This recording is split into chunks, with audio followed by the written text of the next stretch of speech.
And it's live. Hey guys, Goggsy here, and welcome to Matchday Live with Pastor Mike. Tonight we are doing a massive coverage of the Scottish Cup second round ties and see who will be in the hat for the next round. Obviously, the third round draw has been pre-drawn, so there will be a lot of ties that will be determined this evening, and every game is going to go to extra time in the result of a draw. So basically, we will find out the full whack of what's going to be happening by the end of 90 or 120 minutes plus penalties. So tonight's games are, of course, first of all, we'll do a wee roll call and just show everyone's face, unless you're called Stefan. Hello, Ross. How's it going, mate? How are you doing, Gogs? Are you all right? Yeah, good stuff, mate. Next up, we've got Stevie. All right, mate. How you doing? Good to be here. All good, mate. Hello to Stefan. All right, mate. How's it going? Good stuff. Frazqwandro, the first person to forget to unmute himself. You're going to unmute me. How's it going? All right. All right, mate. Better mute yourself, mate. There we go. Next up, we've got Adam. How are you doing, mate? Thank you for having me on. Welcome to the show, mate. Calder99. Hi, mate. All right, mate. Hi, yourself. All right, good. To Sean from TheFatherlessPodcast. What's happening, mate? What's happening? And we've also got Coby. All right. Fuck's sake, man. I don't know. You've lost my bottle already.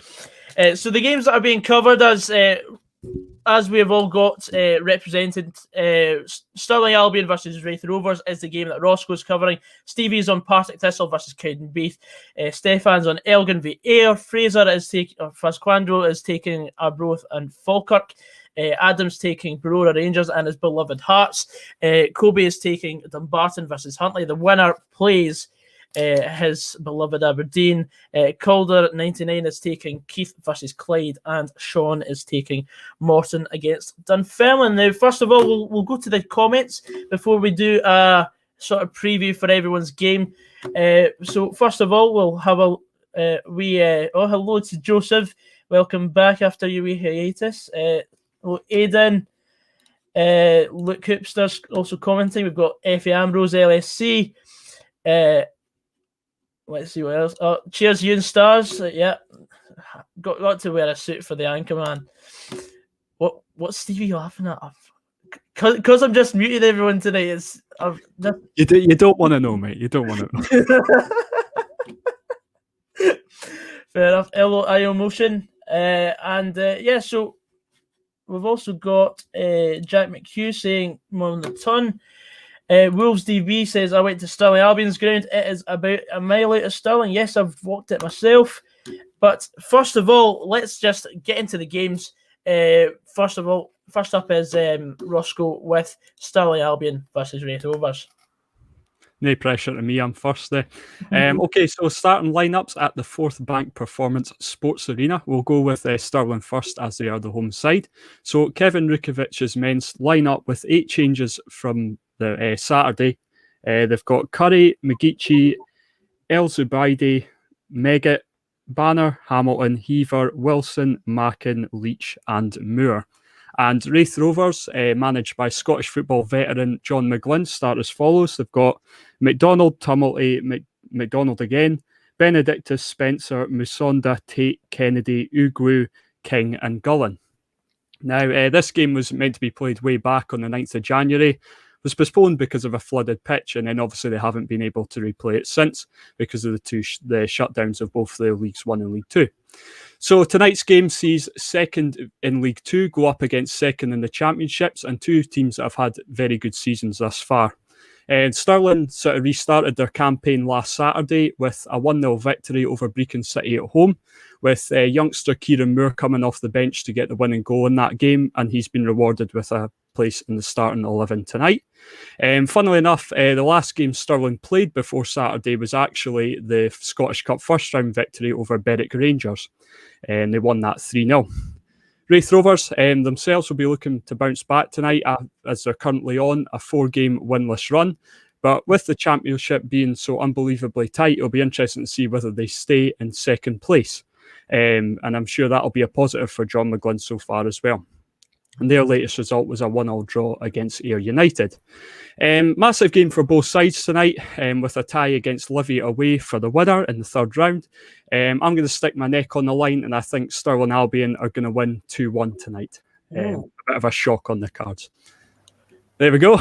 Can we just take a minute to applause? I mean, that set the bar. That has set the bar. Well done, Rossco. Good luck to everybody else. Stevie, you're up next. Partick Thistle versus Cowdenbeath. I see you, what you've offered me, Rossco, and I'll raise you. Anyway, no, we've got Partick Thistle v Cowdenbeath tonight in the second round. The winner of this, of course, plays Dundee United at Tannadice on the 3rd of April. We'll start with Partick Thistle. They make 4 changes to the side that drew 1 each with Cove Rangers. On Saturday, out go McKenna, Foster, Murray and Graham, and in come Williamson, Cardo, Tiffany and Rudden. That means they line up as follows: Wright, Williamson, Penrice, Brownlee, Bannigan, Rudden, Gordon, Tiffany, Niang and McIver. For Cowdenbeath, they drew with Annan Athletic 0-0, 10 men Annan. They're in a wee bit of a relegation scrap at the minute. They've made 5 changes for the game tonight. Out go Todd, Morrison, Miller, Finney and Renton, and in come Glass, Pollock, Herd, Hamilton and Russell. It means they line up like this: Hogarth, Mullen, Glass, Pollock, Barr, Herd, Buchanan, Hamilton, Russell, Swan and Taylor. As for the game, this season both sides have averaged under a goal a game, so please, if anybody out there, help, because I don't think there's going to be many goals in this one tonight. I think Partick Thistle are looking to bring goals into the side. I think that's why they signed the likes of Chris Erskine and who was the other one, Ross McIver, home loan for Motherwell. So I think they'll look at tonight as a chance to get some goals. Cowdenbeath struggling in League 2 and Partick 8 points off the top of the league with a game in hand. So I'm going to go for Partick Thistle 3, Cowdenbeath 0 tonight.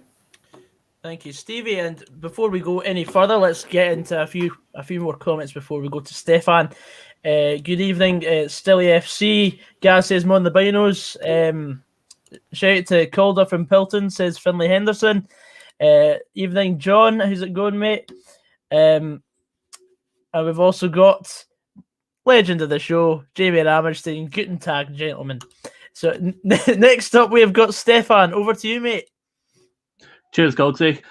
So tonight I am covering Elgin City versus Ayr United.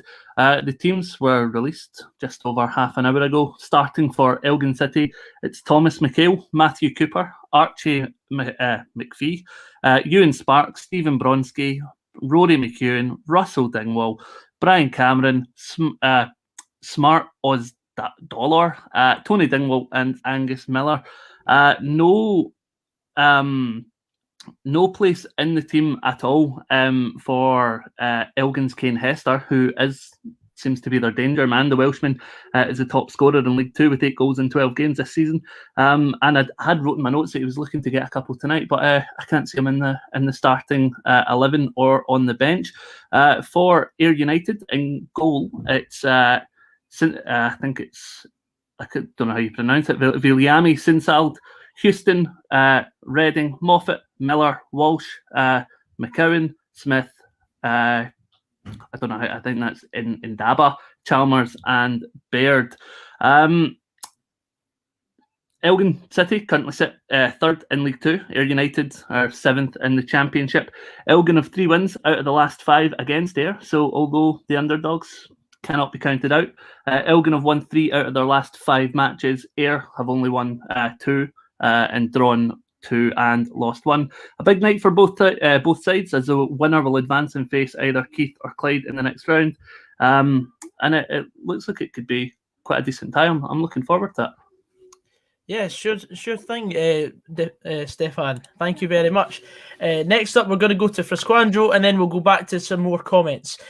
So, Fraser, you're up, lad.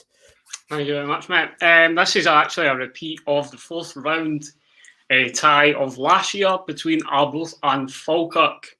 Tonight's lineups for the home side are as follows: Gaston, Hamilton, Little, Captain, O'Brien, Hilson, Lynn, Stewart, Moore, Hamilton, Pignell. This is the only name I can't pronounce. Is Carlo Pignatello, and the former Falkirk man James Cragen.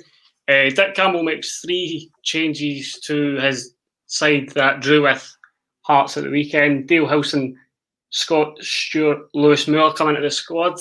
For the visitors, though, they haven't played. They make 7 changes from their side that beat Montrose on Saturday. In goals is Much, then it's Hull, Dowds, former Scottish Cup winner Margoro Gomez, Nielsen, Francis, Leach, Captain Salmon, Devaney, Telford, and McClelland. I think this is going to be a really interesting tie because, you've got a side that's down the bottom of the Championship, but then you've also got the leaders of League One. So it could go either way, but I'm slightly leaning more towards the experienced Dick Campbell to take his side to the next round, who plays Celtic, I believe, away from home in the next round. Fantastic, Fraz. Now let's have a wee look at the comments. Joe Patterson says hello. Yeah, we've got to clear up first. Stefan's camera isn't working. That's why he's not showing his lovely face today. Xander Todd says 4-0 Wraith Rovers. Aaron Reiner says, why does Coby look so happy? Because he's here. I think he's just happy to be here. There we go. Yeah, Superb saying, does this boy think he's on the radio? Put your camera on, son. Oh, pretty sure it'll be a interesting night. Nathan Graham, thank you for the 99p super sticker as well. First donation of the evening. Morton Echo says monoton.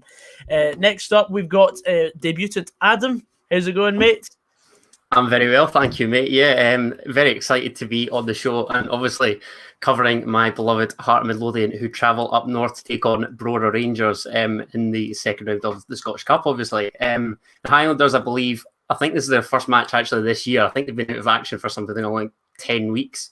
So team news, or team knowledge, I should say, very limited, but they start Joe Mallon, I believe, in goal, Miller Gamble, Martin Nicholson, Colin Williamson, Alan McDonald, Dale Gillespie, Martin McLean, Tom Kelly, Bjorn Wagner, and Andy McRae and Jordan McRae. As for Hearts, obviously looking to bounce back from the disappointing draw away to Arbroath at the weekend, and Robbie Nielsen has made 6 changes, albeit some due to international call-ups, some due to suspension, and obviously a plethora of players on the treatment table. So in goal starts Ross Stewart. It's a believed back 4 of Aidy White, Peter Hanning, Christoph Berra, and Craig Halkett filling in at right back due to Michael Smith being called up to the Northern Ireland squad, Jamie Brandon being out injured, and Cammy Logan on loan at Cove Rangers.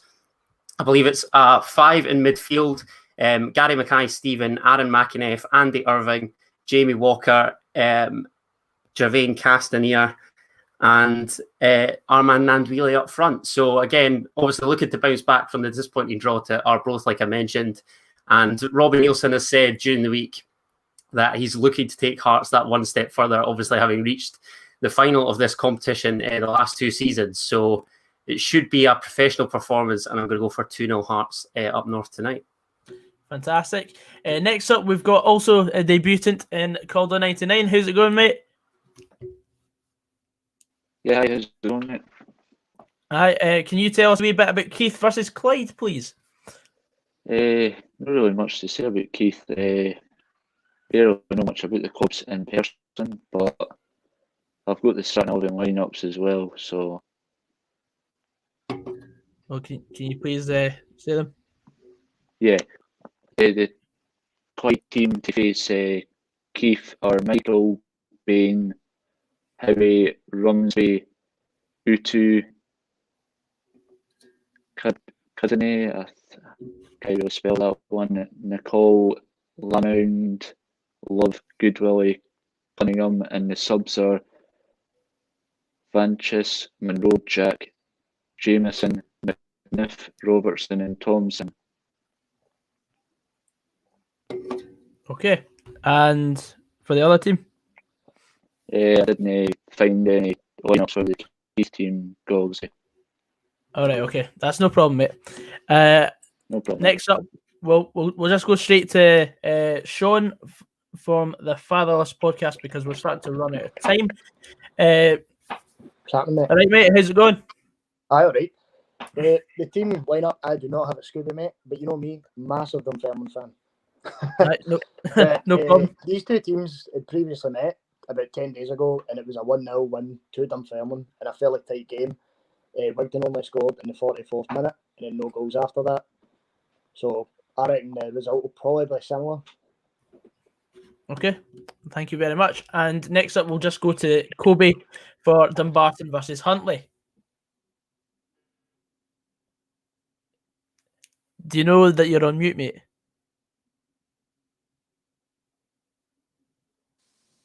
So Dumbarton coming off a 1-0 loss to Forfar. Made 3 changes from Duff's side. Starting in goal is Smith with Wardrop McGeever, who scored the own goal, keeps his place. Neil McAllister, Wedderburn, Corswell, the captain, starts.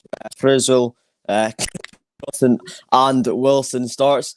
They've kind of had a poor start in League One, but they're playing Huntly. Have played 3 games in the Highland League. I think in the process, Huntly's team is Storier, Bowden, Johnston, Murison, Still, Booth, McGowan, Gold, Thomas, and Matthew. So, as I said, Huntly barely getting their season underway. I don't think it's going to be a massive thriller, to be honest. I don't know how Huntly are doing in terms of fitness. Dumbarton have had a poor season, but will still love it. So, I think I'm going to have to go with a Suns win, who will then go and beat Aberdeen in the next round. So, yeah, there's... Thank you very much, Coby. So thanks everyone for your pre-match thoughts, and we'll go quickly through some more comments before the games all kick off at 7:45. We do also have one game that's already underway between Nairn County and Montrose, but just for the symmetry of the show tonight, we are just going with the 7:45 kickoffs. So first of all, we've got Fraz doing well with the names from Effie Ambrose. Garth Harrison asking, sorry, if it was a usual show tonight, we would be indulging in our favourite chippies in Scotland, but tonight we're trying to be a wee bit semi-professional. Rossco holding in a laugh, aye? Is that so? Superb saying Coby was better on mute. Coby making perfect sense from Christopher Hulgan, and Christopher also showing some support for Stenhouse Muir, who played Peter Heed. The mustache. Oh, I'm glad someone noticed the mustache. I've been growing it for weeks. Not just from a bit of makeup that my mum put on my face like half an hour ago, but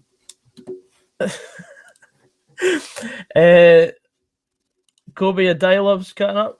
Yeah, so with 12 minutes till kickoff, we're going to just quickly take in everyone's predictions. So if you've got predictions for a game that you're watching tonight, please feel free to comment and I'll just read them all out. Xander Campbell saying won the Elgin. The Monk saying won the Cowden Beath. I'm assuming through translation. Sean, is it hard being an elite athlete? It says superb. There's a question for you, mate. Feel free to answer. No, mate, it's just genetically, I'm a specimen. I can't help it. As the actual elite athlete of the stream, I will take this one over. Feel free, mate. No, I'm joking. I just can't wait to see Sean in the Paralympics as a ginger person. Not me. Come on, mate, at least my legs work. I bet that's true. Ryan Cosgrove Clark says it'll be 2-0 to Dumbarton, won the Suns. And yeah, I forgot to say to everyone before the stream, like, if there's a question that comes in and it's directed at you, I'll basically put you on the spot. So have fun.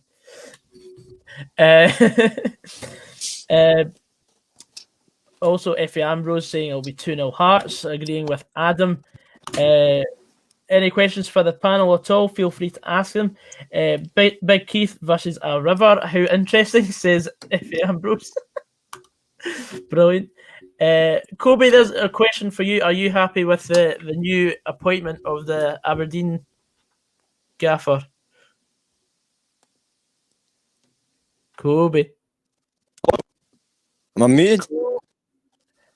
Right. Yeah, so to be honest, I'll keep it short and sweet. Underwhelmed is the word. But I'll take that.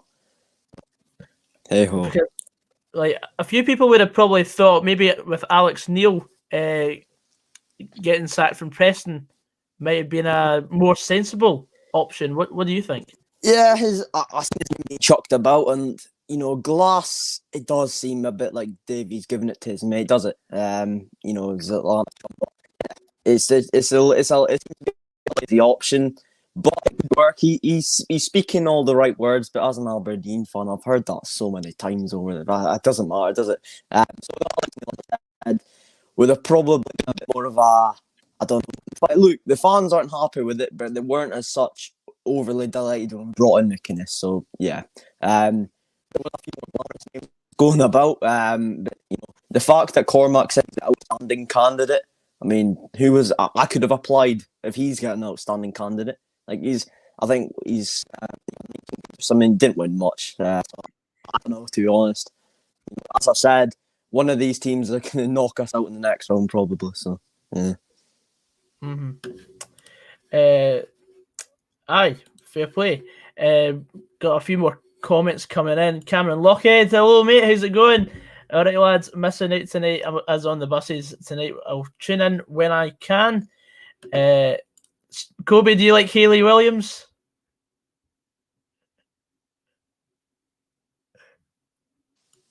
No, okay. I don't think Hayley Williams is. Oh well, the lack of culture there. Shall I Google her? Never mind, mate. But Ben Odlin says, Stevie, what were you saying, Stevie? How can you not know who Hayley Williams is, man? Jesus Christ. The best looking ginger since Sean for the Fatherless Podcast, I'll have you know. You know what I mean? Thanks a bunch, Stevie. I'm sorry, Ross, you're just on my type, mate. God, that is a generational gap right there. You just talked spell truth, Rossco, mate. I'm sorry.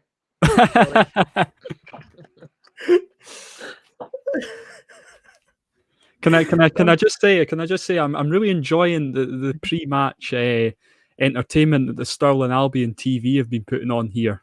They've just been showing highlights of like the previous rounds. It's actually really good quality. I'm enjoying it.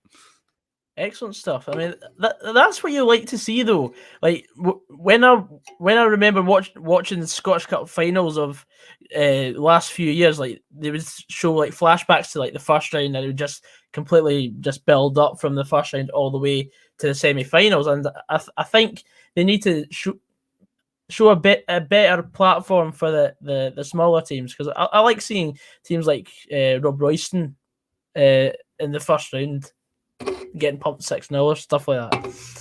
It's not just that the camera quality they've got is actually really, really good as well, which makes a massive difference. Mm-hmm. Indeed. Effie Ambrose showing no love for Coby whatsoever. All right, Martin Robertson, how's it going, mate? Let us know what you're thinking about the Inverness game when it's on. All jokes aside, I've been a fan for 3 years. Oh, cheers, Ben Odlin. I mean, I was going for the Anchorman look, but depends on how well it's been put off. As someone that doesn't actually have the ability to grow a moustache, I think I'm doing all right tonight. Do any of you believe that Brown will leave Celtic in the next 40 hours? Well, considering he's under contract till the end of the season. Stevie, you got something to say about that? I think it's a sensible move for Scott Brown at this point in his career. He can go there as a player coach. Aberdeen will be a club where he can gain some experience at a higher position in terms of coaching, and he can just see out the twilight of his career. Then I think it makes sense. fair game. But I honestly don't see him moving in the next 48 hours. No, it'll be the end of the season. Yeah. No, the end of the season, it'll start with Aberdeen next year. But I think- when you go, Stefan. Sorry, Stevie. I was just going to say, I think from a Celtic perspective, it's imperative that they keep Scott Brown. And although he's not had the best of seasons, arguably no one in the Celtic team has had a great season, his leadership that he has and the influence that he has within the team is something that Celtic should look at and say, do we need that for what's going to be a summer full of readjustments? Is that the kind of person you want within the squad? If not, then fair enough. But from a Celtic point of view, I think I would be more inclined to hold on to him at least for another year.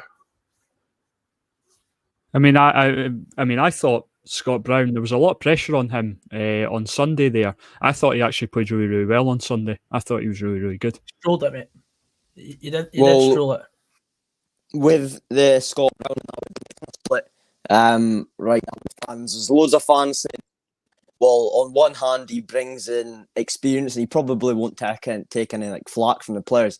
But then there's and then the whole thing Logan, all that. So it's a hard one, and I'm in two minds about it, to be honest. Yeah.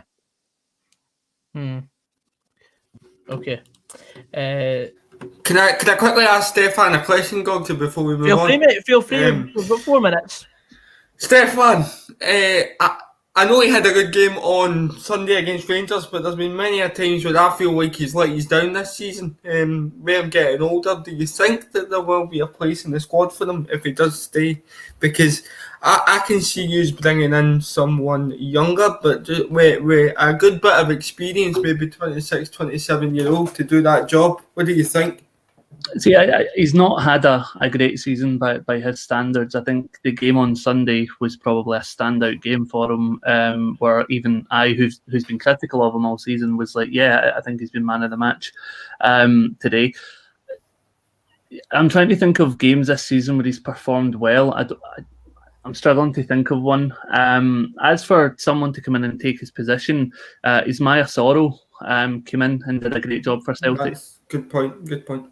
So I wouldn't worry about getting somebody that's 27 or 28 to come in and fill the role. I think Ismail Soro is probably the best candidate to do it because the guy is just he's been unreal to watch. Some of the way he plays and his reading of the game is it's superb.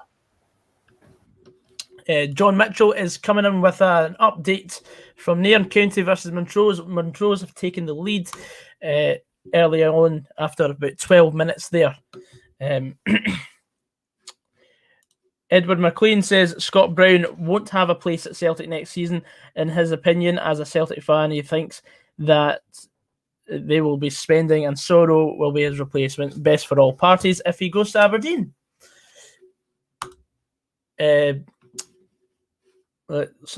Joseph Coyle also is putting in his pennies worth, saying Scott Brown is a leader. I think he's past his peak of his career, but he had a good performance on Sunday. I think Scott Brown is done at Celtic. Aberdeen fan page is asking me whether or what round Motherwell and Aberdeen will get to. It's too early to call it. Yeah, like you can't predict a cup.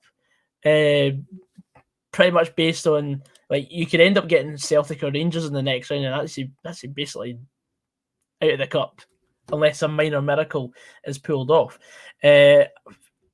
I'd like to see us get to the quarters at least. I'll say quarters now. Like that is a hope. It's just not. It's not an expectation. It's a hope because the quarterfinals is always a good laugh.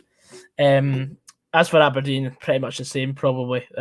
I'll just project them to be quarterfinals as well because Aberdeen usually do well in the cups anyway, but they usually miss out due to getting Celtic at Hampden. Am I right there, Coby? Yeah. Mm-hmm. Right, yeah. Indeed you are. Someone with the account called Frank McAvaney. I highly doubt it's Frank McAvaney himself saying hello. And for those who are saying that I look like Hitler, Hitler did not have such a great suit like Ron Burgundy. So get it up, you. Cameron Lockhead saying, love to see the reactions of the Aberdeen fans, the way Scott Brown has been against the sheet in the last few years. We went through the Keith v Clyde stuff earlier, so if you want to rewind it, feel free. You can watch the games on any club pay-per-view service. There is no dodgy live streams of these, so we're not going to promote dodgy live streams. So you're gonna have to go in whatever teams you're supporting tonight. You'll have to look at the club pay-per-view. That's us just kicked off here, Gogsy. Fantastic. So there'll be the scores all over Scotland right now. I'll basically, because we've got 2 tickers of different games, we'll be rotating every 5 minutes or so. Kicking off here as well, mate. Cheers, mate. Aye, lads, let us know when your games have been kicked off and we'll be good to go. Also underway up in the Highlands, mate. Cheers, mate. Flipping a coin here at Gayfield.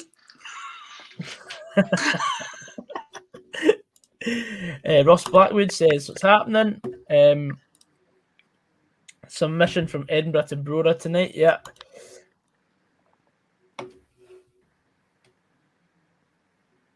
The cam behind the cam says hello. I'm on the Warriors. He says, yeah, we do have someone that's on the Stenhouse Peterhead game, but he's not here yet. So if he does make an entrance, then we'll have coverage of it. John Mitchell says 2-0 to Montrose at Nairn County now. It looks to be a bit of a procession there. As we'll quickly change over there. So Montrose look to be heading quickly through to the next round.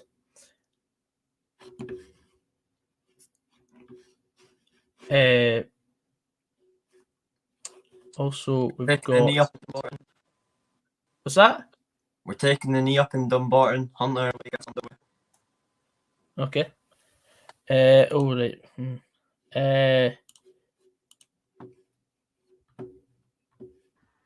We're just kicking off here. The Elgin game, the referee was the last man on the park. Don't know what he was taking his time for, but yeah, that's us just kicking off. Thank you very much, Stefan. And Ross Blackwood says it's going to be 3-0 to Stirling tonight. Right, I don't know if that's right.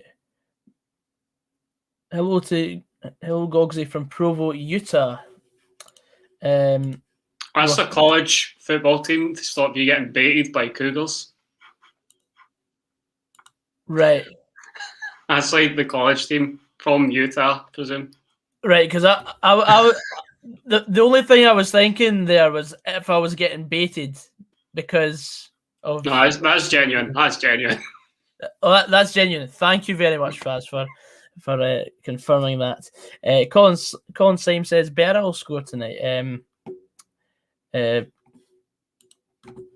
Got a quick update here. The attendance of the live stream is 426. Oh wow. 508 here at Gayfield. Way.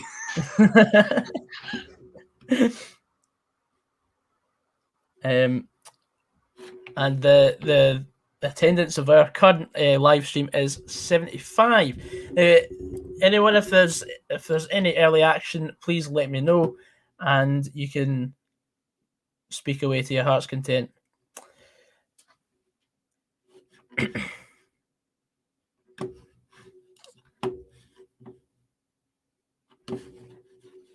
Mm-hmm. There was during the coin flip on mine, a junkie came on and took the coin.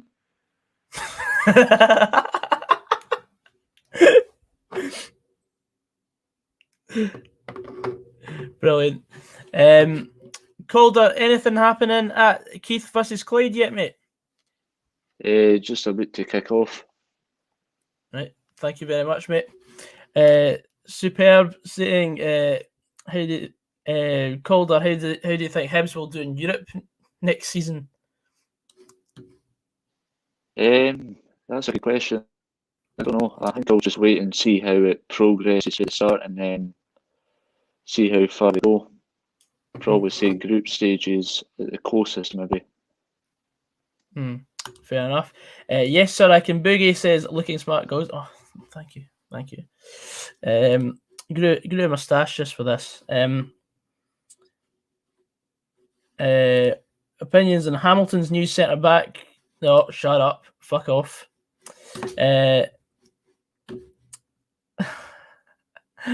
Oh, dearie me. That one's bait. That was bait.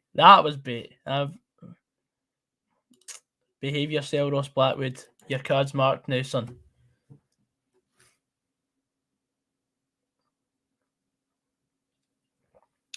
Right, can we reel in the Hitler references, please? Just a wee bit of an early chance there for Ayr United. Tom Walsh hit the bar, so almost one up here, but just unfortunate it didn't dip under. Cheers, Stefan. Good start from Wraith Rovers here. Stirling have actually barely touched the ball in the first 5 minutes. Wraith have got a corner they've just swept in, which is being cleared. Thank you very much. Better start zooming into folk as well. Yes, sir, I can boogie. Earlier on, Coby gave his wee thoughts on Stephen Glass. So if you want to rewind, probably about 15 minutes or so, then probably get there. Is that the same famous DiStefano from across the road? I don't think so, the monk. Stefan, can you confirm? Sorry, what was that? The monk has come across and said, is that the same famous DiStefano, from across the road? I don't know what that's referencing. I think it's potentially a reference to Dundee, but I could be wrong.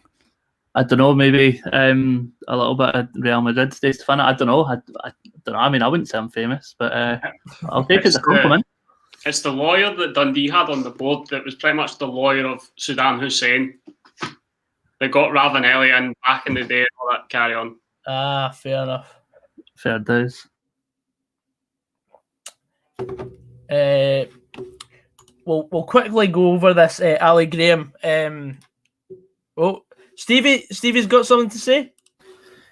Yep, there's a goal. It's 1-0 to Partick Thistle. It was great play down the left-hand side from Scott Tiffany. He gets by the full-back at the byline, cuts it back, and there's ex-Motherwell man Shea Gordon. He hammered it low into the bottom corner. 1-0 Partick Thistle. And that's Partick Thistle on their way. Thank you very much to potentially... Ayr United have gone 1-0 up. Oh, fantastic, Stefan. Tell us about it.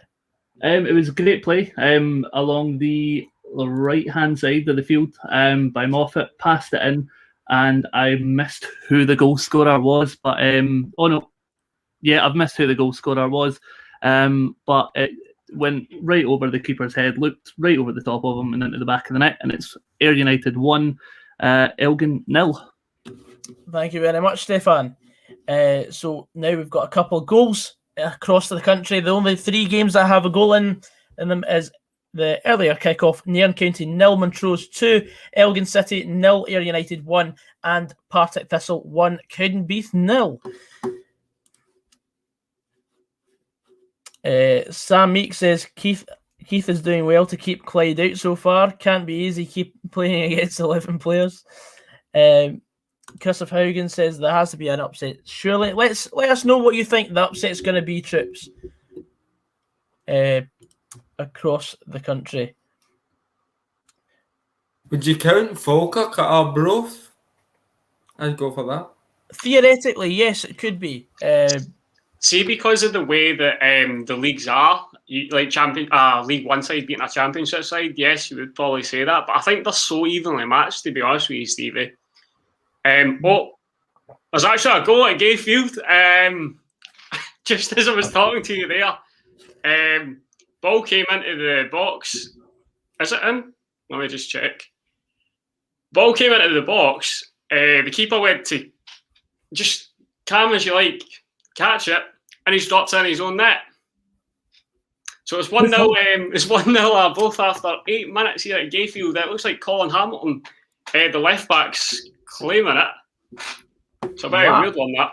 I think the win's definitely going to take a big factor in this game. Like, you know, no, that's a very poor mistake by the goalkeeper. 1-0. This and stuff. So now we've got some goals are starting to happen everywhere.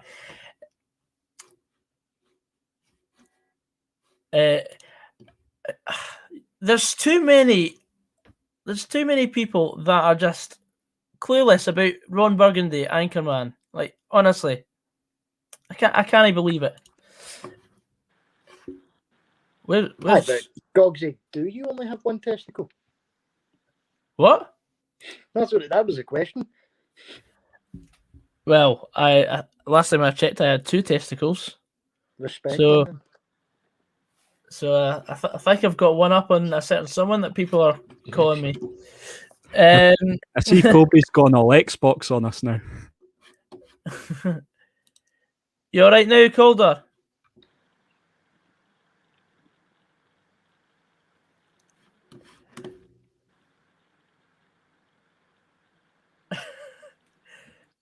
Calder, you all right, mate? The game's just that boring. He's turned on COD. Also, John Mitchell says it's 3-0 to Montrose. Montrose absolutely running away with things. Running riot in Nairn. There's been a goal, but not the way that you'd expect. Brora Rangers take the lead against Hearts. It's an absolutely fantastic finish. Played through on the right-hand side, edge of the box, and he slams it home into the top corner. It looks to be Brora Rangers 1, Heart of Midlothian 0, and could a cup set be on the card up in the Highlands here? Oh my God. Right, everyone switch over to Aaron Fraser's stream and see what his reaction is. No, I'm kidding on. Oh my honestly, well, Brora have genuinely had one shot from range and they've scored with, I think the first time they've entered the Hearts box, and it's an absolutely superb strike past Ross Stewart. Absolutely no chance for the goalkeeper, obviously covering for the absence of Craig Gordon involved in the Scotland setup. And yeah, the Highlanders take the lead against Hearts. So what a start, 1-0. So Ross Stewart, was he signing from? He's on loan from Livingston, mate. Livingston. Yes. Of course, I did know of Ross Stewart, but I forgot where he was now. Ross County, the centre forward, aye. And he's moved out to Sunderland. But yeah, Ross Stewart's arrived on loan from Livingston, and Bobby's Lamal still rotting in the reserve somewhere because Colin Doyle's on loan at Kelly as well. So the goalkeeper situation, quite the giggle at Hearts, to be fair. Yes, that's mental. Calder, is there anything happening at your game? No much to do, mate. No. Pretty quiet. What a miss for Stirling Albion there to go 1-0 up. Wraith have had all of the ball in the first sort of 10-15 minutes.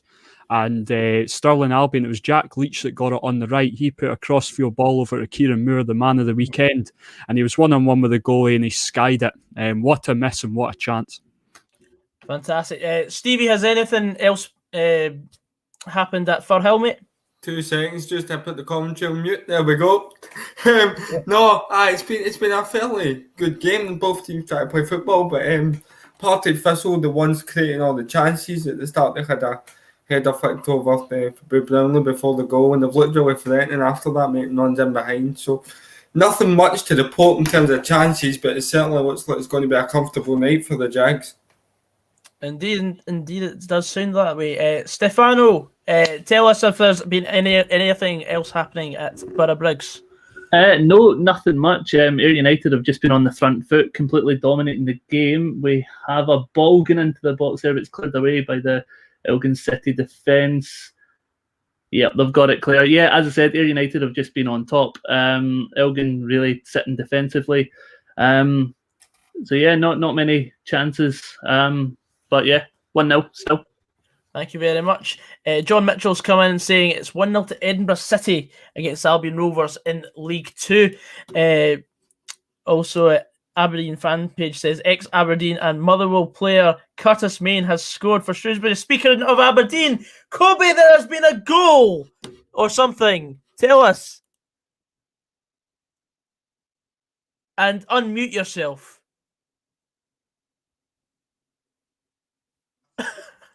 There's been nothing so far. I'm just celebrating the Curtis Main goal. Oh, right. There's been one shot the whole game. Nothing. Okay. We'll move swiftly on. Frazqwandro, what's happening at Gayfield? That was a bit of an anticlimax, isn't it? Definitely. No, it's been all one-way traffic at Gayfield in favour of the home side. The conditions are definitely blowing in their favour. It's all been Arbroath. They look very much in control.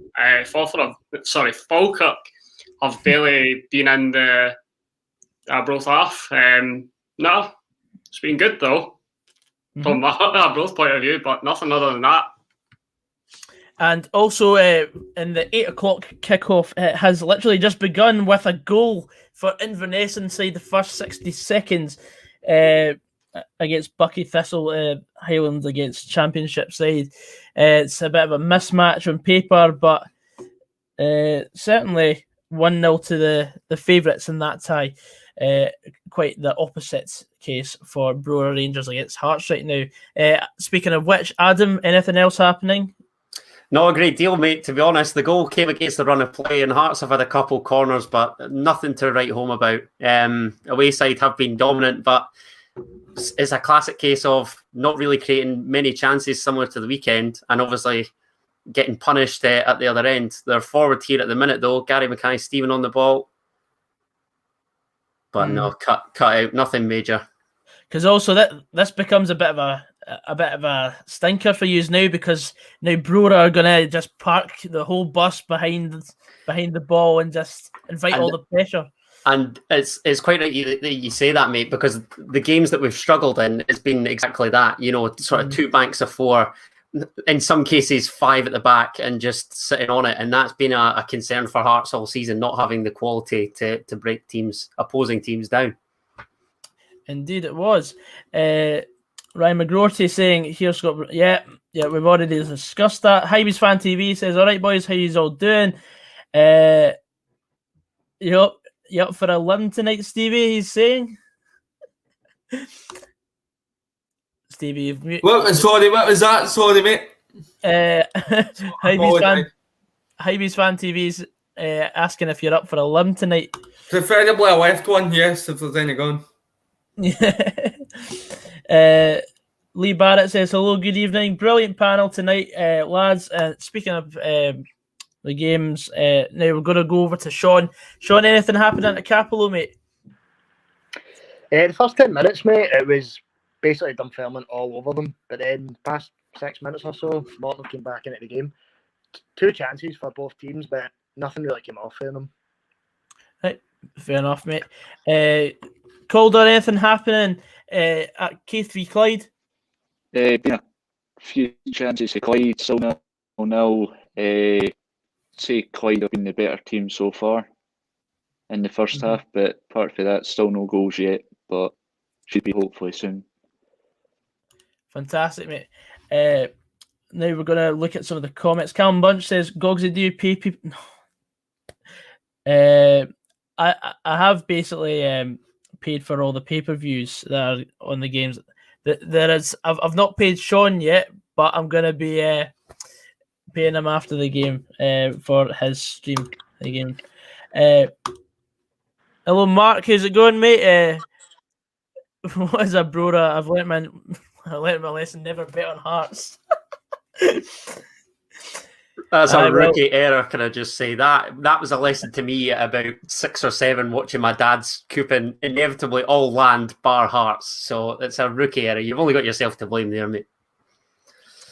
Of course. Jamsington says, "Gogsy over Soccer Saturday over BT Sport score over Sports." Cheers.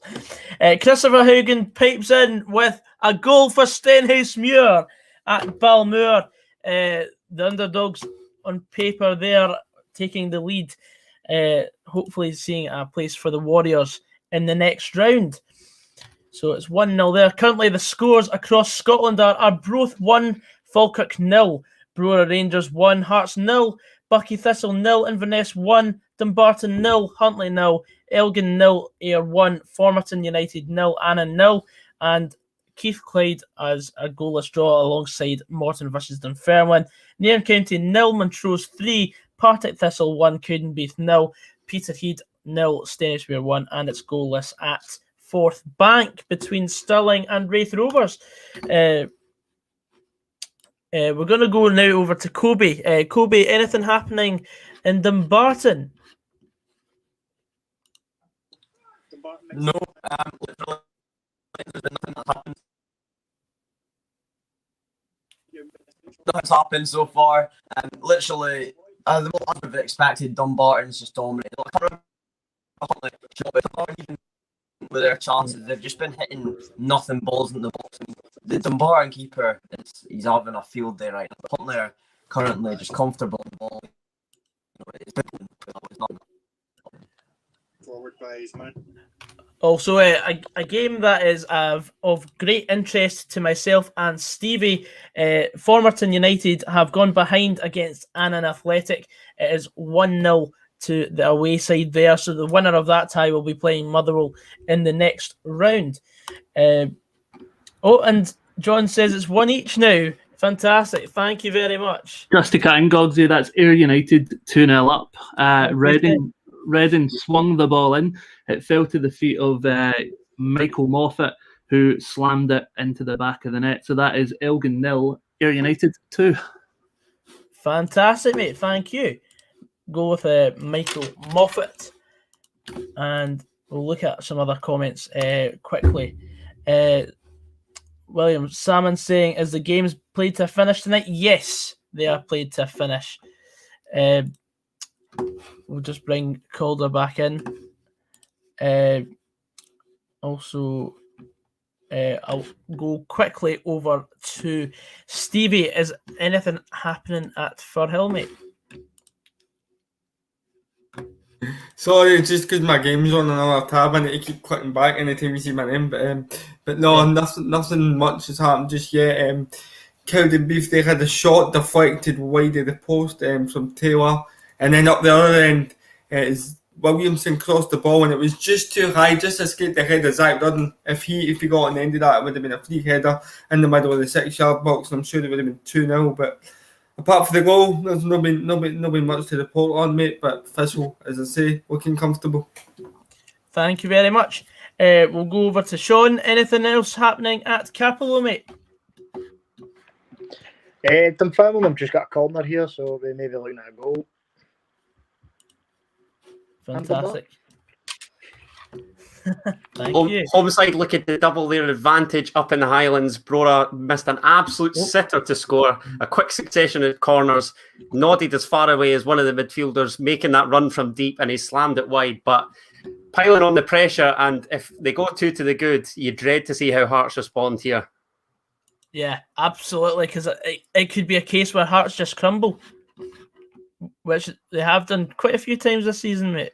100%, mate. Frazqwandro, anything happening at Gayfield? Falkirk just had a really good chance from the edge of a free kick from the edge of the box, but an Arbroath player managed to get an unconvincing clearance to clear it away. But nothing more than that, really. I mean, Falkirk, I think, are coming back into it, only just though. But I would say it's still Arbroath that are looking the better side, and they look very much good value for their lead. Fantastic. Rossco, anything happening at Fourth Bank? We'll just give you a second before you... Yeah, no, that's fine. That's good. To be honest with you, Wraith Rovers have had a lot of the possession so far, but they've not really done anything with it. And whenever Stirling seem to get it on the counter, they're looking really dangerous because Wraith are just looking so suspect at the back. So, I mean, at this stage, it honestly could go any way. Fantastic. And of course, I'll read out the scores once more because there's been some updates all over the country tonight.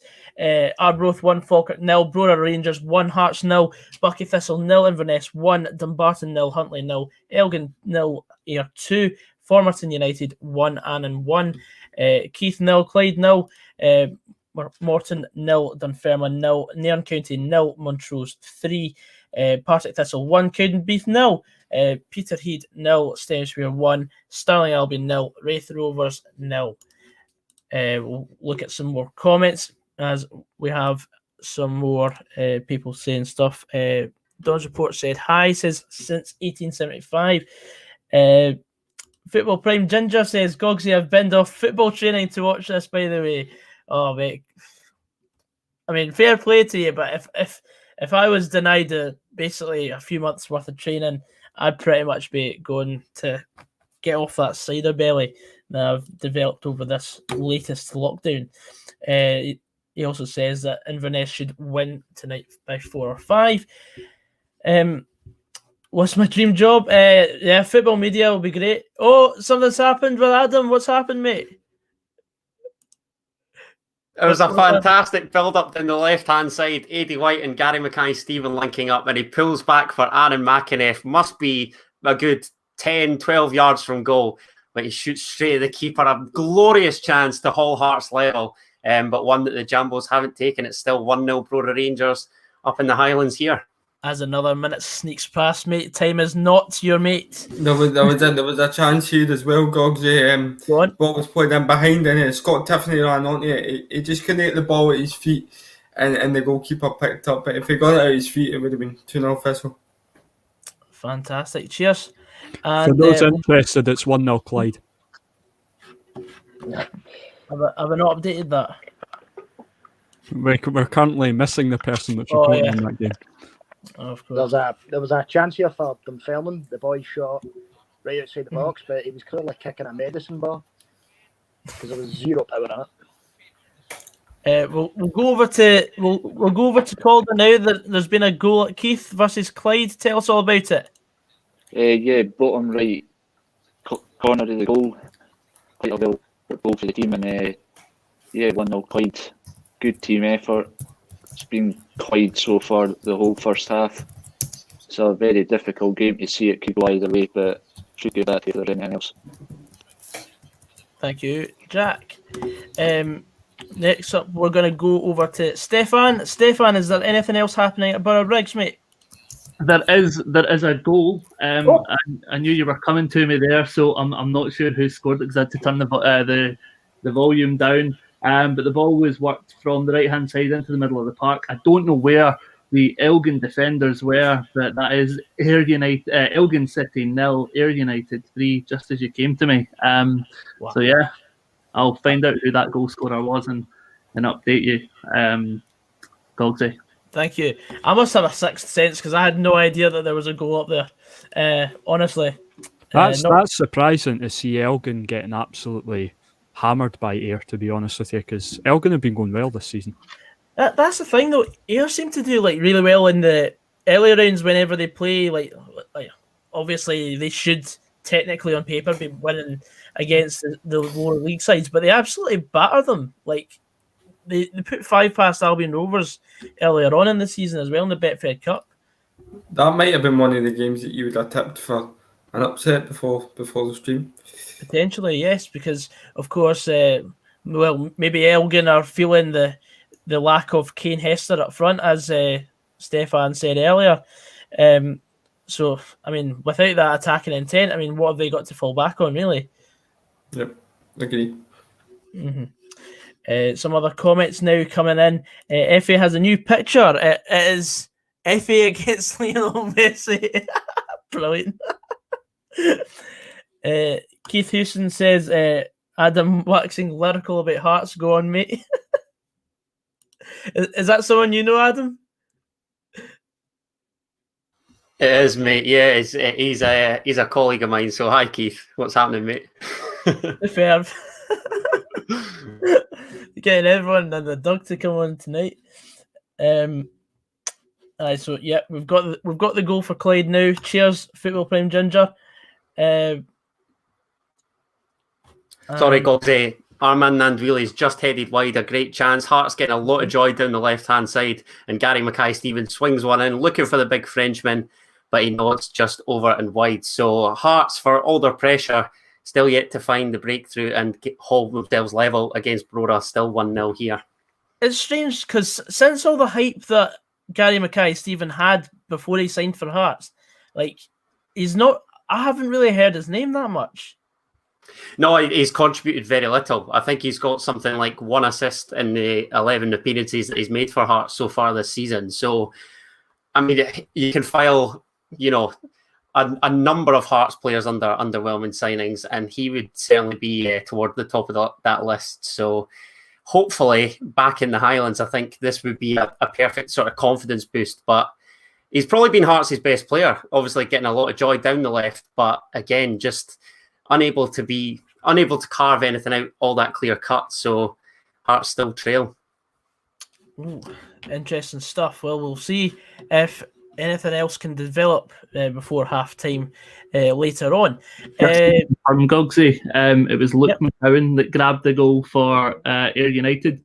So he was on 7 for the season. He's Ayr United top scorer. He's now on 8. It was him that fired the ball home. Thank you very much, Stefan. Calder, anything else happening in your game with Keith versus Clyde?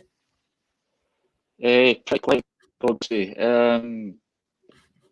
Keith tried to make a few chances, but just not really any luck for them. But Clyde are looking a stronger team still in the first half. It's still too early to tell at the moment. Okay, one of the few games tonight that's still 0-0 is between Morton and Dunfermline.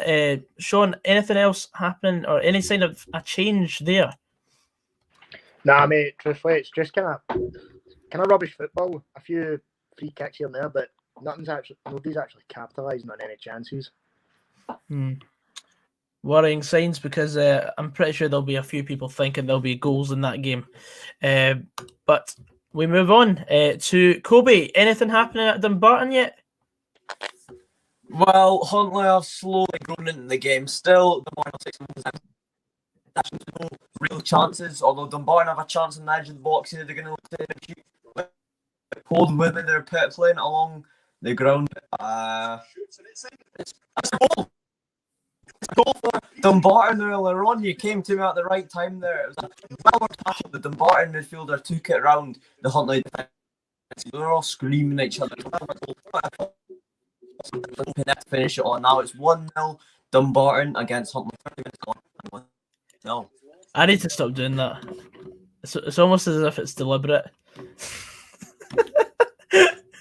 So as I type in 1-0 Dumbarton into the ticker, I'll have a look at a couple more comments. Christopher Huggins says, no games are on here, so I'm enjoying this to keep me updated with early round of the Cup. Thank you very much. Finlay Kellett says, hello to Calder. Any games on TV or BBC iPlayer? Not that I'm aware of at the moment. Hello to Jake. Sorry for tonight, man. Kids can always mess up your night. For your information, she's still awake. But thank you very much for the donation. Anyway, Jake was going to cover Peterhead against Stenhousemuir, but obviously cannot make tonight now. So, but thank you very much for the donation. I'm very grateful. Moving on now to we'll go over to Gayfield now to see if anything's happened with Frazqwandro. Not a lot, to be honest with you, mate. Bobby Lynn actually has to come off. He's getting treatment on the side of the park. It was a sore one. I think it's his ankle is rolled over. It's a shame because Bobby Lynn, you know, like when you watch him and when he's on his game, I both really do tick. It'll be a shame if he does have to come off, and it looks like that way. Both sets of physios are tending to him. I don't think it's looking good for him. So a substitute will be coming shortly. Thank you very much. We'll go now to Stefan. Any update in the 3-0 thumping of Ayr United against Elgin City?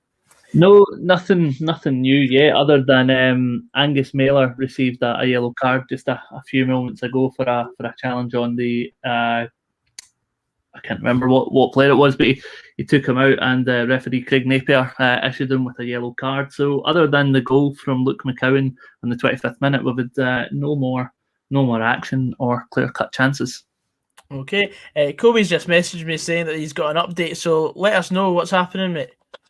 Well, there was talks of maybe it going down as a no-goal, but it hasn't. That was a Jamie Wilson goal. That's the striker's third goal this season. He's 23, so yeah, it has been a Jamie Wilson goal, which is good. Thank you very much, mate. I caught half of that, but we'll move on. Spoken like a true Dalek. Lee Barrett says Bucky Thistle has scored. Of course, when you're trying to look at absolutely everything. Also, it's 4-0 to Montrose. McLean with the goal there just before half time earlier on. So it's half time at Nairn County right now. So 4-0 Montrose. They look home and hosed, and it's not even 8:30. Right, what's happening here? Coby, you trying to move up levels? Let's try to fix the mic. There you go, son. Back down you go. Know your place. Know your place. Yeah, I've got to quickly. Partick Thistle appealing for a penalty there, Goggsy, but not for me. Joe Cardo's clipped one into the back post, and as Ross McIver's went up to head it. The defender does touch him, but not enough. He wasn't getting his head on the end of it for me, so correct decision by the referee, still 1-0.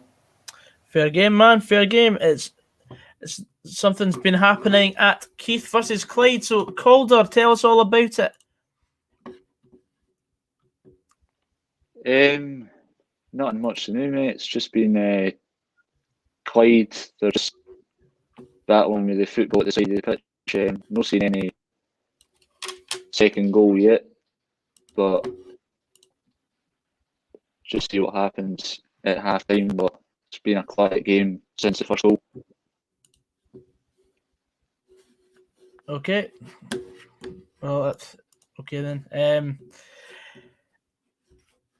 Stevie, no, sorry. We'll go over to Stefan now to have a wee look at what's happening at Borough Briggs again.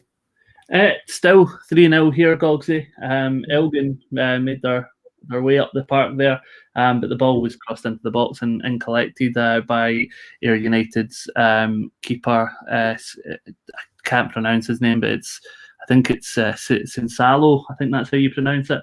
Ayr United have just been completely dominant, to be honest. I've been looking to see if I could find their possession percentage. So according to Google, they're having 65% of possession at the moment. So yeah, it's all Ayr United at the moment.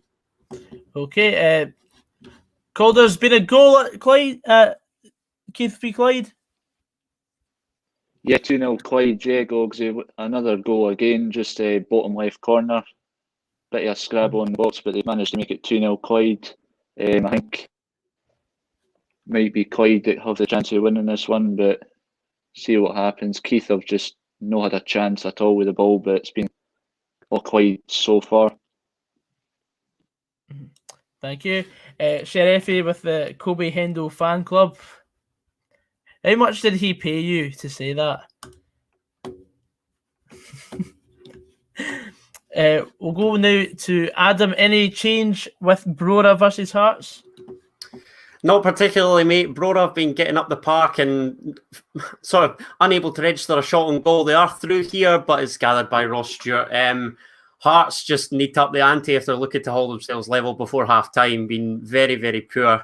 Despite having the fair share of possession, like I say, unable to really carve anything major out, and it's obviously reflected in the scoreline because it's still Brora Rangers 1, Heart of Midlothian 0 as we approach the 40-minute mark. So, yeah, it's not looking great from a Hearts perspective, but Brora have been pretty solid, in truth. And they've got a free kick here, not too far from goal, but it's not the best position. There's sort of a couple needless fouls from the home side, but Hearts' delivery has been very, very poor, as reflected with the amount of corners that they've had, failing to sort of meet any real contact from these opportunities and dead ball situations. So Brora probably value for their lead, given how poor Hearts have actually been tonight. Okay. Rossco. Oh, sorry. Partick Thistle just missed a fantastic chance there to go 2-0 up again. It's a ball clipped over the defence from, I believe, Shea Gordon, and Ross McIver just cannot get on the end of it in time, and the goalkeeper smothers at his feet. But it was played into such a great area that if one of the strikers just timed the run, it's 2-0. It should have been 2-0. I don't know how it's still 1. Thank you very much, mate. We'll go now to Rossco. Yeah, you probably saw me animated a wee bit there. There's a good chance for Wraith Rovers. Good play by Kai Kennedy on the right-hand side, and he crossed it into Adam King just inside the 18-yard box, but it was well saved by Blair Curry in the Stirling goal. Thank you. Now what's happening? Someone keeps making them... Frazqwandro, anything happening at Gayfield at the moment? Just moments ago, actually, Colin Hamilton had a good free kick whipped into the box, which was headed just wide by Captain Thomas O'Brien. Excuse me. That was probably the closest that Arrow have had to doubling their lead. But they're still very in control of this game. I mean, Falkirk look dazed and confused, to be honest. I mean, even Connor Salmon, he's tracking so far back that he's playing at right back. So God knows what's actually happening here for the visitors. Interesting stuff. Now, I'm actually going to, just as the halftime whistle approaches, we've got a comment in here from Football Prime Ginger. Goggsy, what is your favourite interview you have done? Now, as we're all media people, I'm pretty sure we all have a different answer. So I'm going to ask the room before I reveal mine. So I'm one by one. We'll go Rossco, right, then Frazqwandro, right, then Coby, right, and then end with myself in the middle. So Rossco, you go first, mate. I do realise I've only interviewed one person. You can still flex it. To be fair, it was a good interview. A really nice guy, a person called Alan Souter, who's obviously a Scottish PDC darts player at the moment. Really nice man, and one I will certainly be doing another one with at some point. Fantastic. There has been a goal for Inverness. They are 2-1 up now at Bucky Thistle. Coby's something happened at Dumbarton. Yeah, something has happened, Goggsy. I don't know if you can hear me right now or anything, but Dumbarton, I think it was Ryan McGeever that's made it 2-0. It was a great header, great bowling, and yeah, it's 2-0 just before half time. You know, Dumbarton have been dominating on all fronts, the possession fronts and obviously the goal fronts. Huntly haven't even, had a shot. They've not laid a glove on them whatsoever. So yeah, it's 2-0 Dumbarton, and I can see it's been a lot more, to be honest with you. Thank you very much. Coby, stick with that audio. You sound the best you've sounded all night. Yeah, that's the best you've sounded all night. Thank you. Apart from when you were silent. Moving on now. So, Stevie, who is the best person you have interviewed? Well, I've done a couple now. I've done Tam Cowan and I did Kenny Mackay, but my favourite one is the one that I did recently with Gordon Duncan. I just feel like the more and more I interview folk, you feel like you're coming into your stride a wee bit. So that's up on my channel, different view, or one word. So if anybody wants to go and watch it after the stream, feel free to do so. Thanks, Joseph, for the donation. $5. Cheers, mate. I've just did that for you, Goggsy. And I just had word today from Darren Fletcher that he will be coming on between now and the Euros. It's just when he's got some free time, so he will be coming on. So I'm looking forward to that. I see he's got a good job at Man U now, eh? I'm absolutely astounded that I've managed to get him on, to be honest with you. I'll let you go. There's been a goal at Gayfield. It's 1-1. Falkirk have pulled one back 3 minutes before half time there. It was another really scrappy one.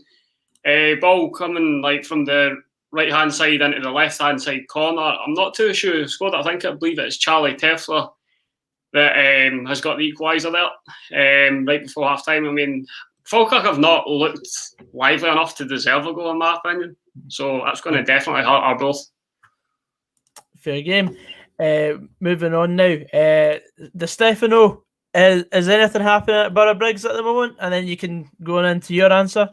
No, nothing as of yet, other than the fact that Ndabo for Ayr United have to go off and be replaced by number 5 Rossco. The challenge just happened outside Elgin's box, but unfortunately wasn't fit enough to continue, so he's had to be replaced. As for interviewees and who's my favourite or who's been my best, Stephen mentioned Gordon Duncan. I interviewed him. He was a great guy, but I'm going to go with Derek Ray.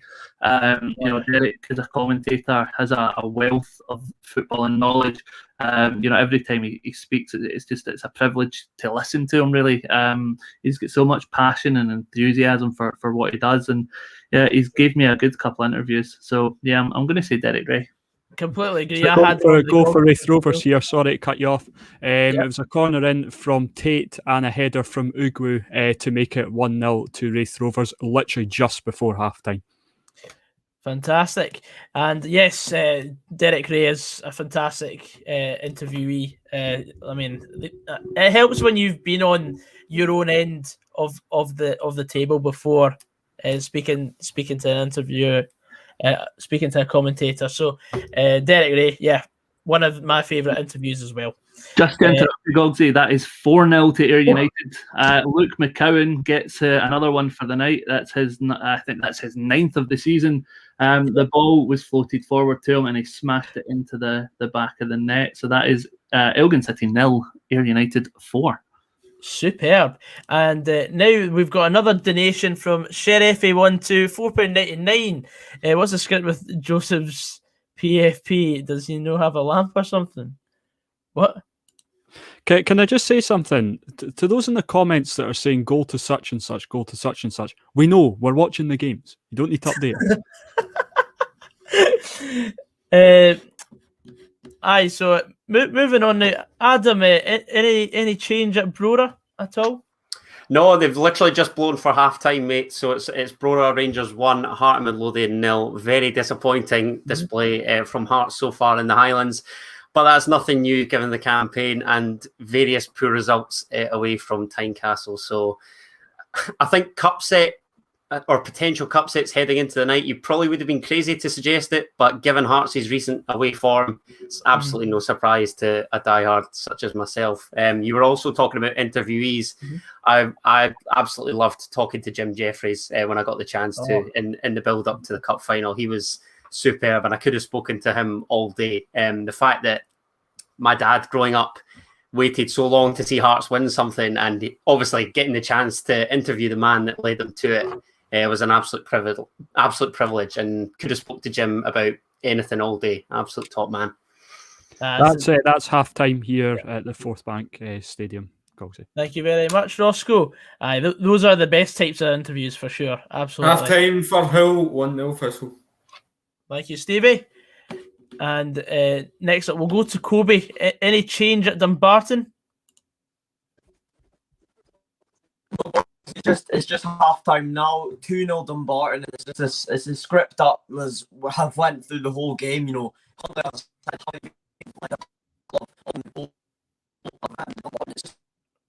dominant. So it's 2-0 half time. But everybody knew the interview. Where do I get started? There's so many. One interview. I'll take him because I've had no others. So yeah, him, Ryan Irvin. There we go. It sounds like you're on a phone call. Whenever you speak, Coby, like you dip in and out with the audio. I think it's better when he goes closer to his phone. Aye. Is this better? Just lean forward like this. That's all. Brian Irvin, because we've had no other. I haven't interviewed him yet, but I'll say Brian Irvin. There we go. Also, Inverness have won. Half time here at Gayfield, it is both 1, Falkirk 1. I will tell you who my favourite interview. I've done plenty. My favourite interview was after I won the Scottish Cup. I done it in front of the mirror, interviewing myself. What a day that was. Perfect. Absolutely perfect. Full manager, of course, post-match interview and all that. Did you put the suit on, Fliz? Of course I had my suit on. It was a proud day for the family and all that, It wasn't as bad as Callum Davidson's suit now, was it? No, that's another brand of suit. Well, At least the you connection- dressed up to the occasion more than Davy Martindale did for the League Cup final last month. Oh, that was awful. Dressed to impress, boys. That's all I'm saying. I completely agree. We'll look at a few comments before we continue with the show. Max Stark says this is like the Royal Rumble. Is it? Is it though? Can't wait for the Rumble, man. Should we get into it? Add one. Put it out there. Genetic freak. Little Prime Ginger says I'm nervous for my one with John Hartson. Hopefully that boosts my channel, but I'll look forward to seeing that then. That's Callum- half time here, Gogsy. Half time. Barra Briggs, tell us about the game in the first half then, Stefan. It's been a really good game from an Ayr United point of view. They go into the break with a 4-0 lead. Goals thanks to Joe Chalmers, Michael Moffat, and a brace from Luke McCowan. Over the balance of play, Ayr have deserved their advantage. Elgin really offering nothing up front. And defensively, they've been really weak with the sort of goals they've conceded. Luke McCowan's third, there was no one in front of him. He just drove to the edge of the box and fired at home. It's been a really good night for Ayr United, and probably one to forget for Elgin City. Don't know what this game could end, but 4 goals in the first half. Hopefully we get a few more in us. But yeah, that's Elgin City 0, Ayr United 4. Stevie, you're smiling like a massive smiling thing. Tell it what's happening. Nothing, it's just something to put in the private chat. I I just found that absolutely hilarious, and I'll just make myself laugh, mate. That's all. Right. While I've got you speaking, tell us about the first half between Partick Thistle and Cowdenbeath. Yeah, it started all Thistle. They had a couple of corners, and one was deflected, Darren Brownlee header deflected wide. And then shortly after that, they got the goal. It was a great ball down the line, and Scott Tiffany cut it back to Shea Gordon. He rifled that in the back of the net for 1-0 to Partick Thistle after about 10 minutes. And then you're thinking, is there going to be a response from the Blue Brazil? And there wasn't too much. They had the one shot. Taylor made a great run into the box. Maisie shot deflected wide, but nothing came from the corner. And then after that, Thistle started to put the foot down and create some chances again. Williamson got to the byline, clipped it across, but it was just too high for the head of Zach Rudden. He's been really impressive tonight. His runs in behind and his hold-up play causing real problems for Cowdenbeath's defence. And then after that, it was a ball up the channel. Scott Tiffany just couldn't get it out of his feet. Elsewhere, there were chances from McIver and one from Hamilton for Cowdenbeath. It was just deflected wide as well. But over the course, Thistle thoroughly merited a 1-0 lead, and I believe they will add to it in the second half. Thank you very much. Next up, we're going to go to Fourth Bank for Stirling Albion against Wraith Rovers. Roscoe, you're up. Okay, half time 1-0 Wraith Rovers. They scored just before the turn of the half there. Wraith Rovers started the better of the two sides, having a lot of the possession but not doing much with it. But actually it was Stirling that had the first sort of major chance of the game in the 12th minute when Jack Leach found space out on the right wing. He put a crossfield ball over to Kieran Moore. He had plenty of space to take his time, one-on-one with the goalkeeper, but put it over the bar.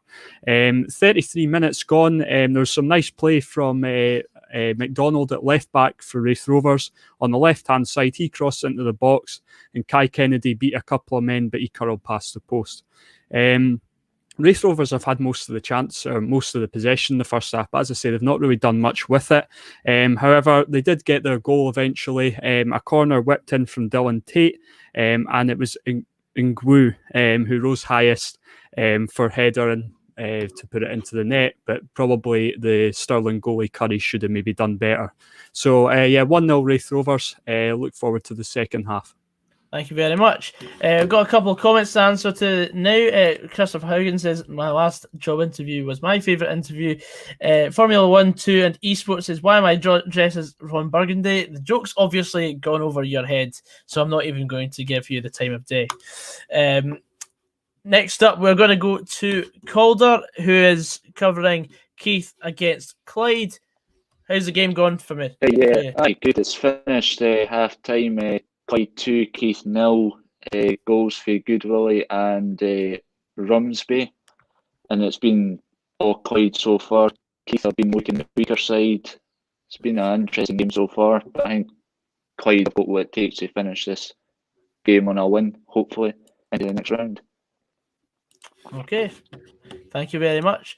Next up, we'll go to Coby for a rundown of. No, wait, sorry, Sean. We've not really spoken to you for the last 5-10 minutes, mate. So tell us about what's happened at Capello. That may have been quite a dull game. It seems that both teams can't capitalise on anything in the final third. So nothing's really happened, mate. There was a last-minute chance there where Morton hit the bar, but the post. But nothing much has happened, mate. Fair enough, mate. And Coby, give us a wee rundown of what's happened in the first half between Dumbarton and Hulley.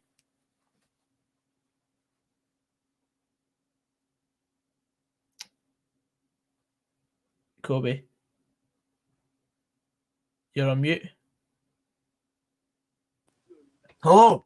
All right. Well, basically, throughout the first half, Ryan McGeever, who scored an own goal in their last league game, he made it up with a header. It was a well-worked goal, and that put them 2-0 just before half-time. But the first goal was good. Adam Frizzle in the midfield of the park. He beat about 3 players, then drilled it low, and it got to the Dumbarton man at the back post. Jamie Wilson tucked that one home. As I said, I don't know if you could hear me before, for his 3rd goal of the season, 23-year-old.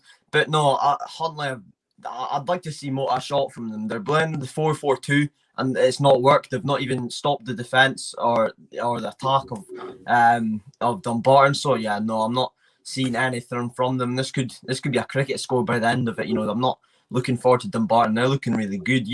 It could just be because it's Huntley. They've played 3 games all season. They're not expected to win this game, but I'd like to see a little bit more fight from them, to be fair, in the middle of the park and going forward. As I said, they've not even had a shot yet. I think it's 50% possession, or 50% and more to Dumbarton. And yeah, it's going to be a have to build on from Dumbarton, and a have to look back on with regret from Huntley.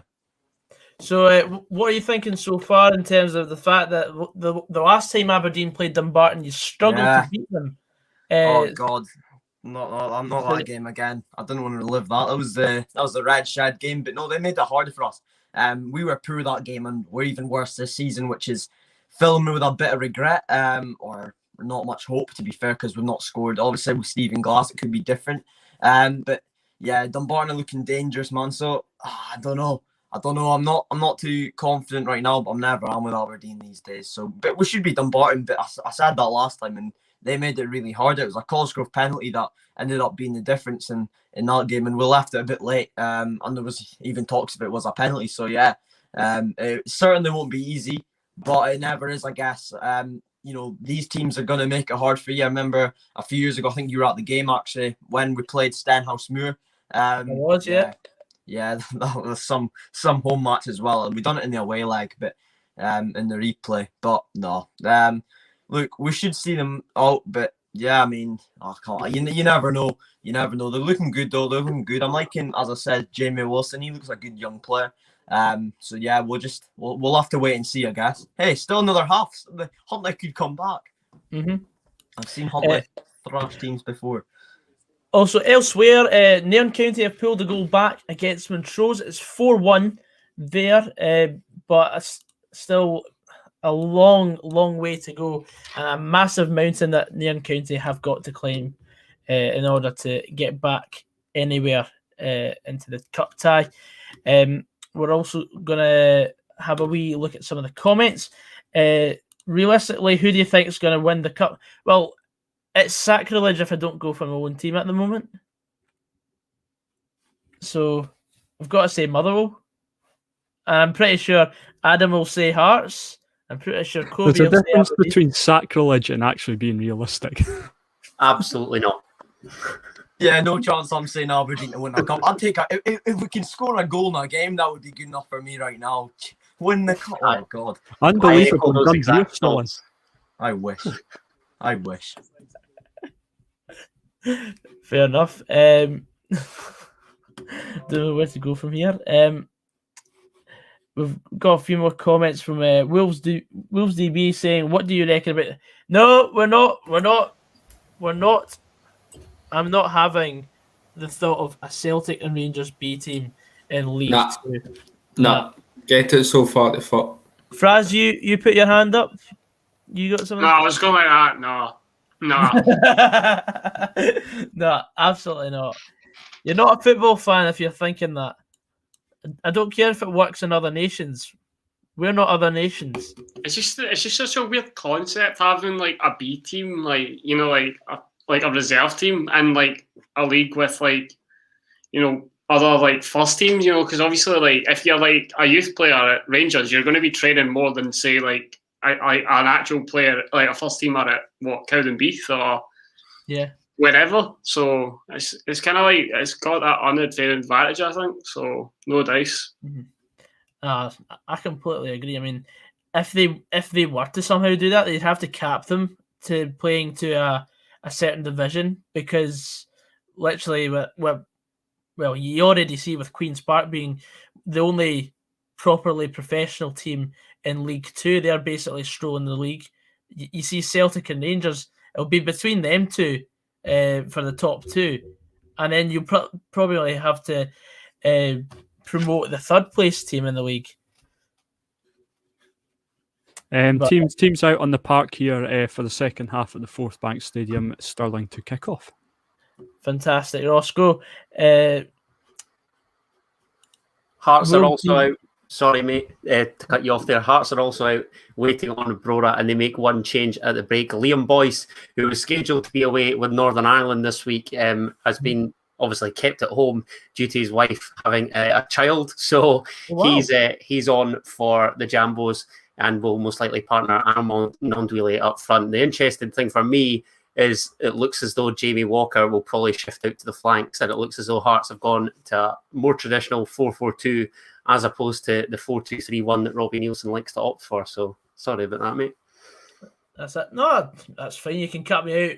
I mean, as long as it's not anyone else, it's fine. Yeah, good shout, Adam, mate. No changes here at halftime. I forgot to mention that. Right.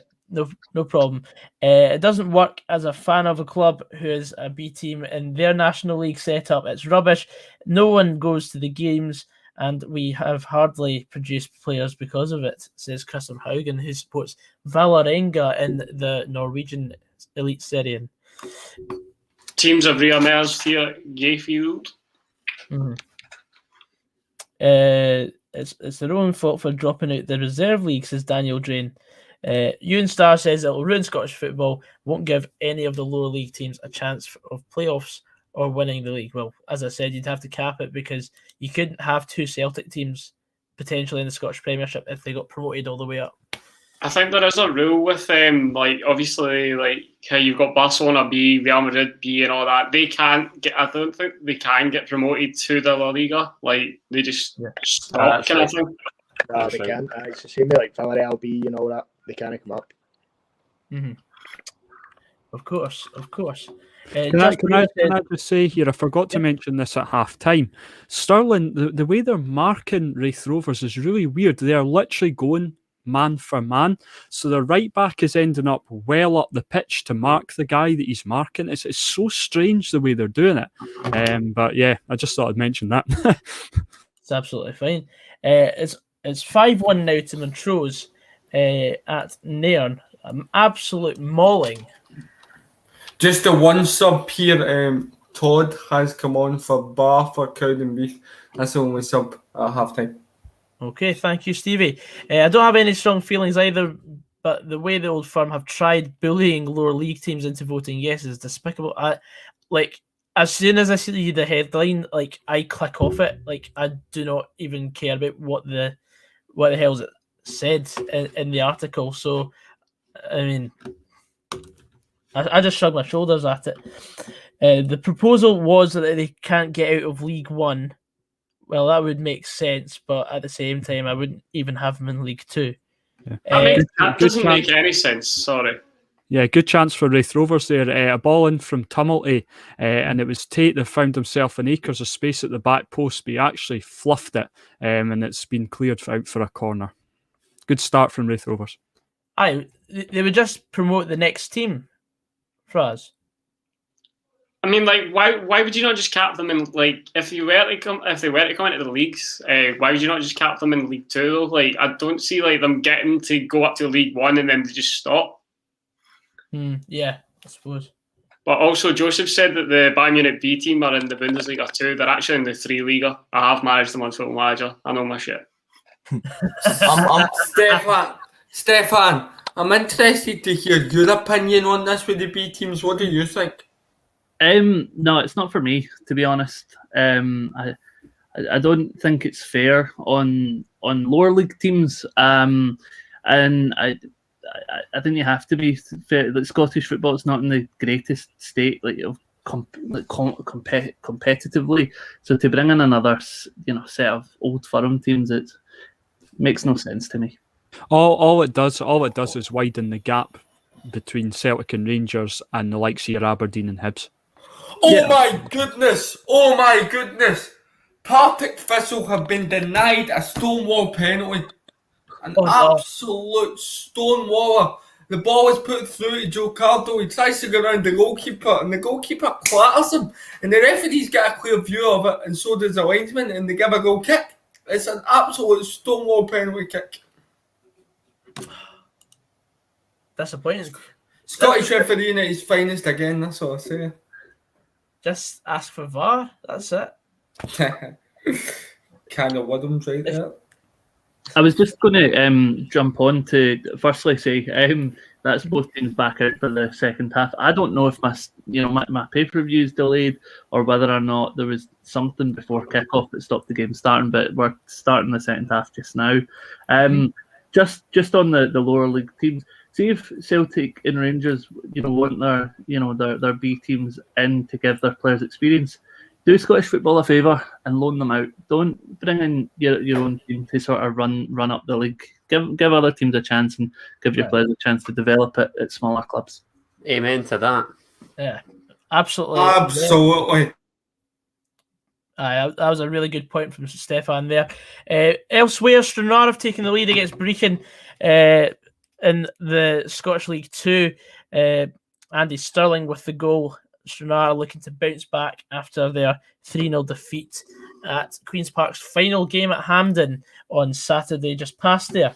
Christopher Haugen says, what happens here is players that used to go out on loan to grow and now sat rotting in the B team with no chance of moving until the full team, into the full team. I think the same would happen in Scotland. To be honest with you, look, they're a reserve team for a reason, and it's not just fair, not unfair on the lower league clubs, but kind of the other reserve teams that, you're part of the old firm, you're the biggest clubs in Scotland. Mm-hmm. You get there and we don't. I think I'm not for it, to be honest with you. Yeah, you do have a point. I mean, I was a fan of the potential backing of a rebrand in the summer just past there with the 14-14-14. I was for that as well. I thought that was the most sensible thing before certain teams got relegated in courtrooms. Sorry, Adam. Chance for Wraith Rovers there. Darryl Meggett, a friend of Dens Park, has absolutely fluffed it at the back. Gullen's nicked in, but he's managed to recover and block the shot that he had. But that should have been 2-0 Wraith Rovers there. Mm-hmm. Interesting stuff. Has there been anything happening at Brora, Adam? Absolutely. Now, mate, Hearts started with a little bit of intent and they're trying to work it into Big Nandwheelie in the box, but not a great deal. Like I say, for Hearts' possession, they had, I think it was about 60% in that first half. They've done very little with it. Coincidentally, Brora registered 5 shots in that first half and 2 of which were on target, the same as Hearts mustered against Arbroath at the weekend. So that tells you absolutely everything you need to know about how poor Hearts are away from home. It's still Brora Rangers 1, Heart of Midlothian 0. I've got a goal here at Thistle.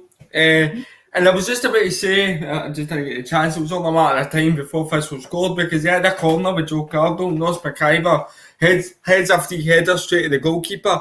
But shortly after, Shea Gordon picks up the ball in the middle of the park and he tries to spray it wide to Joe Cardle. Now, the fullback for Cowdenbeath, you'll need to forgive me, his name's escaped me. He's tried to intercept it and the ball's just rolled under his foot. Joe Cardle's ran onto it, fizzed a ball across goal, and Zach Rudden slid in to put it into an empty net. 2-0 to Partick Thistle. Okay. It said here Zach Rudden had scored for Partick. We'll move on now. Frazqwandro, anything happening at Gayfield? Oh, what's the report? Just a few minutes after the second half kicked off there, nothing much to report. I both did have a free kick, but it just went wide. It was actually, they did make a substitute. Ben Williamson came on. I think that was for Bobby Lynn, who, I don't know, they played for like so long with 10 men, and then like at half time they just eventually go, oh, we forgot. And then Ben Williamson, who is a loanee of one of the Premier League sides, so I mean, obviously, like clubs like Arbroath and the part-time teams definitely do benefit from loan players. So, but 1-1 still 50. I know somebody's asking in the chat what time I'm on 52:30 there now. Aaron McPhee. Of course. Stevie, you all right, mate? Aye, I'm all right. Did you just back out for a sec? I put the stream on another browser by accident, so I left it and came back in so that it's together. That's fair enough, mate. We'll just quickly rebrand it. There we go, and we're back. It's like one of these puzzles where you have to get like, I know. Is it like the ball failing one side to the other? Indeed. Yes, this is Sky Sports at Avia Kilster.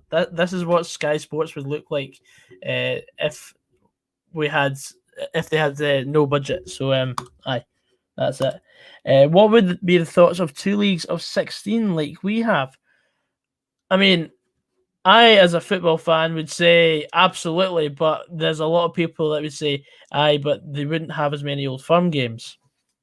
This is the problem, that this league reconstruction, if it was ever going to happen, would have happened by now. That's it. There's no way that's ever happening now. No chance. Last season was the perfect opportunity. Yeah, that's it. As a Hearts man speaking about it, you were definitely for it. I was for it as a Dundee fan, but that was the time to do it. It's never going to happen now. Yeah, that's completely off the table now. I think you're spot on. Like, it wasn't going to happen this summer where things were in there about with clubs. Nah, so I'm with you on that. I think it was going to happen. So, yeah. I mean, I thought it was potentially a great opportunity to maybe introduce summer football because, of course, we've got the World Cup being at the end of the calendar year next year. So it would fit perfectly in with that, even if it was to be trialled for a couple of years. I mean, it's a lot better than what we've got right now because I absolutely hate the split. Even if it was just for 1 season to test out when it was, not anything to really do with it. And when games were congested, like, and there was a talk of it, but no. Also, there's been a goal for Albion Rovers in League 2. They equalised against Edinburgh City right there. Joseph Coyle's got his pennies worth in as well, saying, I think there should be a league reconstruction. 14-10-10-10. No, that would just be pretty much... That'd be a clusterfuck. Yeah. I mean, you'd be promoting everyone, like the top 2 from each league, and then rightfully so, the teams from the Highland and the Lowland League should be included as well. Because, I mean, having a playoff, I think they should have at least one of them get promoted anyway, and then the team that loses that playoff should then go and play the next place team in the League 2. Because I think just the one team to potentially get relegated in League 2 might be a bit stale, maybe. But that's just my opinion. It's all right if it's Brecon, though, given their chairman and whatever on the board. So it's a good laugh. Oh, I know. Brecon will still find a way to stay up, even if they finish bottom. FA has just won his third Scottish Championship and finally goes up after two seasons in the stadium being too small. Xavi Simmons scoring the title win. Is this something on Football Manager or something, FA? I'm confused. Montrose 6 now, says Martin Robertson. They're absolutely running away with that game there. Nairn to win 7-6, everyone. Oh, aye. Do you know what the funny thing about that game was? Is that Nairn weren't like a good price either before that game. They were I think they were only about 13-2, which is just incredible, to be honest with you. I took Montrose and my coupon at -1 at evens. So it's really bizarre. Because Montrose were 3-10 to win that game. And I mean, I think it's safe to say they've won it now. Watch the curse of the commentator come in. Anyway, moving on. Sean, tell us a wee bit about what's happening at Capel between Morton and Dunfermline. Truthfully, mate, very boring game.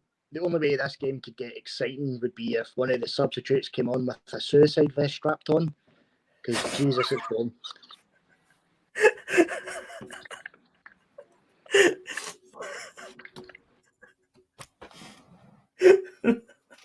Brilliant. I believe that the fitness between the two sides on the button there, Goggs, is starting to show. Yeah. Partick Thistle really coming on to a game and looking as if they're going to make it 3 or 4. Ross McIver has had another glorious chance, free header in the middle of the box, and again it was Joe Cardo who clipped it in, but he nods it straight to the goalkeeper. Judging by his finishing tonight, I don't know if I want to see him back at Motherwell next season. Fair enough. Adam, I see your frustrated looks. What's happened? A glorious chance for Hearts to equalise there. Falling back to Jamie Walker on the edge of the... It's virtually on the penalty spot. A throw-in from Craig Halkett, filling in it right back. Nodded on by Armand Nandwile. Crossed and centred for Walker. The goal at his wake, and he somehow balloons over. Hearts coincidentally have made their second change of the evening. Ewan Henderson has come on for Aaron McInnes, a central midfielder by trade, who's been stuck out on the right-hand side. So I think that tells you everything you need to know. That little bit more width, obviously, with a natural wide player coming on. But Hearts, having gone 2 up top, again, creating very little, despite having the vast majority of possession. It's still Brora that lead by a 1-0. Fascinating stuff. I can confirm that Stevie Wonder is the referee in Firhill tonight because he's just missed an absolute another stonewall penalty kick. Ross McIver's took it past the defender. He's been brought down, and the referee looks at him. He's going to point to the spot, and then decides no at the last minute. And the Partick Thistle players have gone mental and rightfully so. I don't know what he's looking at. Unbelievable. That's fascinating. Anyway, in the League 2, Stranraer have gone 2-0 up. Orr has doubled their lead and look to be home and hosed in terms of getting the 3 points tonight. We'll look at a couple more comments as the night has gone on. The guy from Inverness keeps messaging. Yeah, can you put the volume down? I hate hearing my own voice back. I think something's happened with Coby. Coby, what's happened? Go on then, tell us. You can unmute yourself if you want.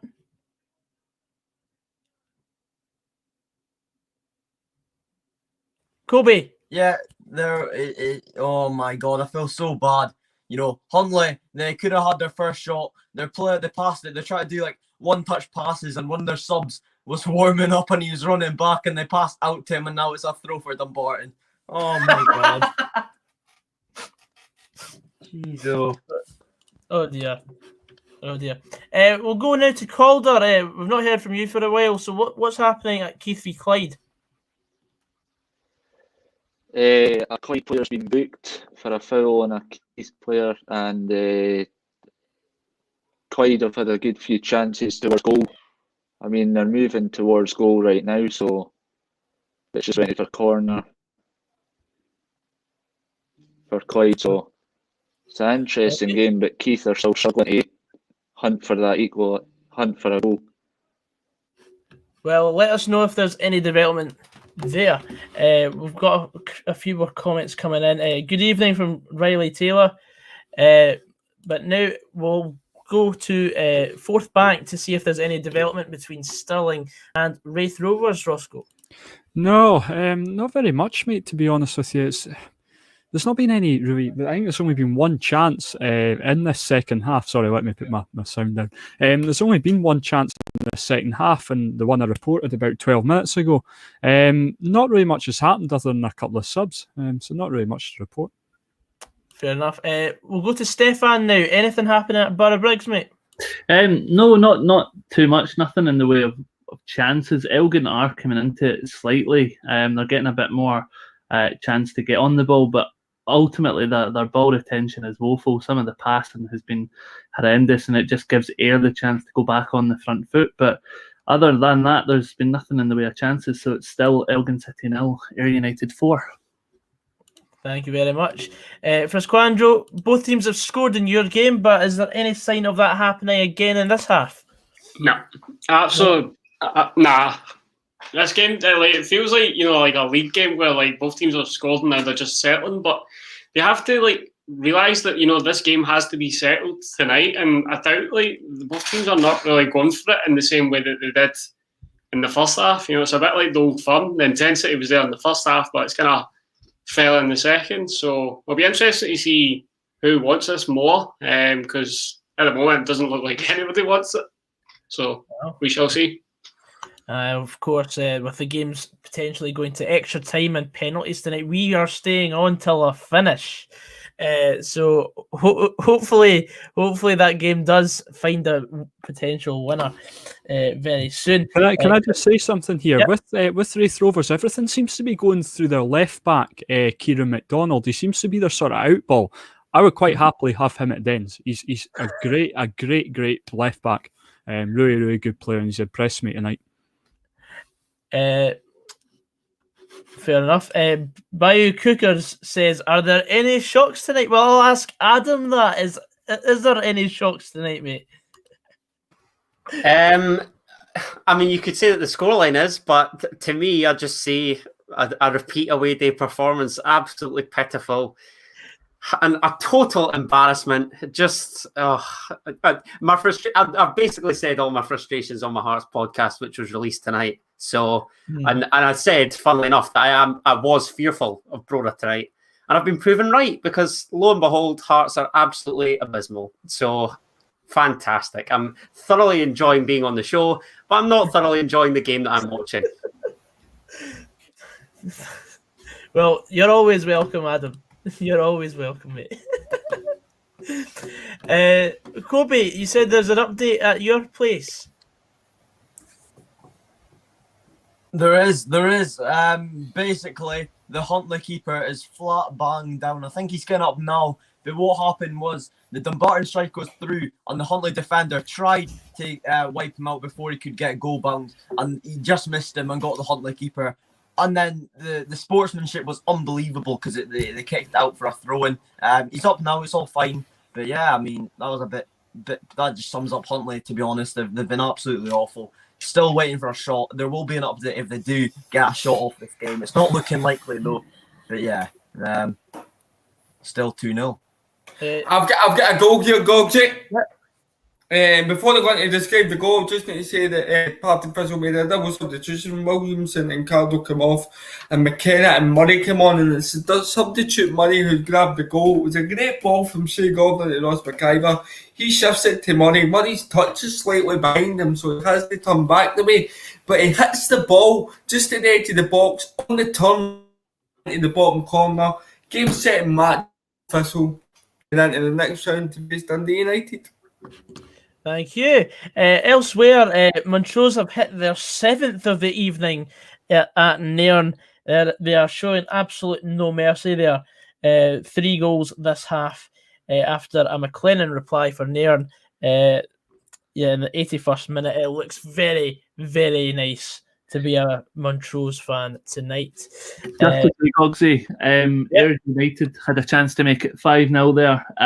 The Elgin keeper, I McHale came out to clear the ball, passed it straight, bang to an Ayr United player, but his shot was blocked by Elgin's Bronski, and ultimately got his teammate out of jail there. So the score does remain Elgin City 0, Ayr United 4.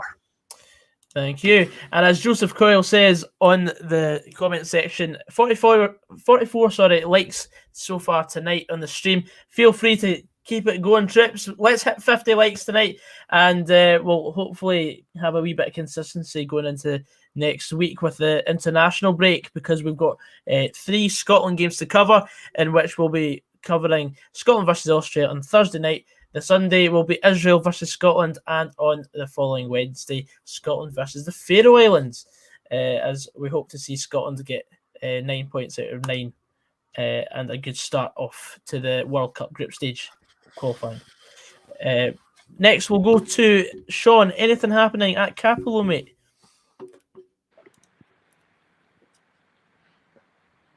Nope. Still want to tan my wrists watching this game. Fantastic. Brilliant. Hilarious. Not as much as I do, mate. No, mate. I'd rather my team lose than watch this. So we're now going to go over to Rossco. Anything happening at Fourth Bank? Absolutely nothing to report since you last came to me. And just as I've said that, Wraith numbers have scored. Oh, excellent. Looks like it's Tate that's headed into the net. It was a cross-in from the right-hand side from Tumulty, who's actually put in a few good balls tonight, and a free header for Tate, and that's 2-0 Wraith Rovers. And you would imagine that's probably game to bed now. Yeah. I'll quickly butt in. There's drama here at Dumbarton. It's a goal for Dumbarton, but there's scraps on the pitch by the looks of things. Huntley are complaining with the ref. It was a great work goal from Dumbarton. I'm not sure who scored it yet. I think it might have been Jamie Wilson with a brace here. It was great play, just lobbed it right over the Huntley keeper, and he made it 3-0. It's Aberdeen playing them in the next round. Surely you'd think, now Huntley haven't even had a shot. There's no way back. I mean, when I want to make my eyes bleed, I'll be sure to put on Huntley's attacking play, because it's awful. 3-0 Dumbarton. There's confirmation from that now. And yeah, Aberdeen will be playing the Suns in the next round. Again. And hopefully it'll be a different result to the last time the two sides played. Anyway, moving on. Adam's celebrating. What's happened? Thank the Lord. Christoph Berra has equalised from a corner. Who said Christoph Berra was going to score tonight? Somebody did say that, did they not? Yeah. Oh, the relief, honestly. Hearts have literally just been up in the ante, piling on the pressure, and finally they've got their reward. I believe it was a corner crossed in. I think it might have been Ewan Henderson on it, because Andy Irving is predominantly left-footed. This was a right-footed in swinger, and it's flicked on, and Berra's he has to score, tuck it away. Keeper's very unlucky in that he gets a hand to it, but can't keep it out. And thankfully, it's Brora Rangers 1, Heart Midlothian 1. However, they're up. Andy Irving's just conceded a foul on the edge of the box. A great position for the Highland League side to retake the lead, having just been pegged back. Drama. This game sprung into life, given a pretty lackluster first half. So it's still, well, I should say now, it's 1 apiece. Fantastic, Adam. Imagine the scenes of Brother. Oh my God. Oh, no. We'll go back to Adam to hear the result of that free kick after we've heard from Calder. What's happening at Keith versus Clyde? It's still pretty quiet. There's not been much a performance, really. I mean, still 2-0 to Clyde, and it just keeps buffering as well. But it's been quite a quiet game in the second half. It's not been very enthusiastic. Both teams have been pretty quiet, but I'd still say Clyde are through to the next round for where I'm seeing it now. Pretty quiet though. Okay, thank you. We'll look at some more comments before we go over to Adam. In fact, no, Adam, we'll hear from you first, mate. Been let off the hook. It's a great effort actually from the Brora Number 15, I think it's Neil McDonald, a left-footed effort just outside the box, and it just sails over the bar. Very unlucky. And had it been a couple inches further down, you're probably looking at Brora retaking the lead here. So very unlucky, and it's still Brora 1, Hearts 1. Thank you. Also looking at some of the comments, what do you think? Who do you think will win Formerton game? Well, it's one each at the moment. I thought it'd be an easy Annan victory, but Formerton proving to be a bit of a challenge, showing that there's no such thing as an easy game in the cup unless you're Montrose. Florian Canberry, the GOAT, says Dumbarton again, wonderful. And how are Hearts struggling versus Brora? Well, if you've listened to the stream at all, you'll hear all about it from Adam. Ewan Star saying, loving the stream so far tonight. Keep up the amazing stream and hope you're all keeping well. Thank you very much, Ewan. Hope you're good yourself. Apparently, Aaron's got like 432 people in the chat. That's some number. Fair play, man.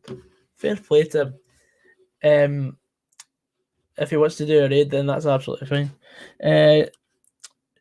Yeah, we've already said that. Next up, we're going to go to Frazqwandro. Anything happening at Gayfield, mate? It looks like Arbroath are actually the one that's going to be gone for it. They seem to have they've had a significant amount of more clear-cut chances than Falkirk, but nothing to actually trouble the keeper. There was a call for a penalty, but the referee, David Monrose, said no dice. So going into the final 17-18 minutes, still quite lively, but I think this one's definitely going to extra time. Great. That's all she wrote so far.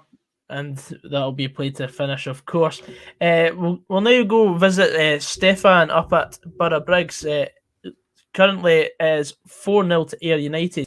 Any change? No changes in terms of the scoreline, Gogsy.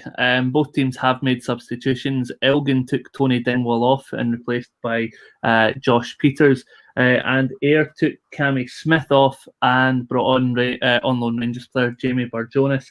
As I was speaking there, Ayr had a corner, but it's went back out for another corner. So as it stands, it's still Elgin City 0, Ayr United 4. Now, I've just been notified that something's happened at Brora. Adam, tell us all about it. The Highland League side have retaken the lead. An absolute embarrassment. A free kick on the right-hand side, in-swinging left foot, and Ross Stewart can only palm. Hearts defensively all over the place, and I can't see who it is at the back stick, but they've got a tap in, and they finish emphatically. It's unbelievably. Brora Rangers 2, Heart Midlothian 1. What an embarrassment. Oh my god.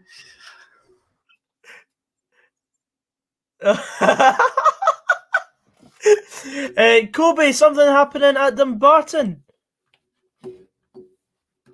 Was it? Are you sure?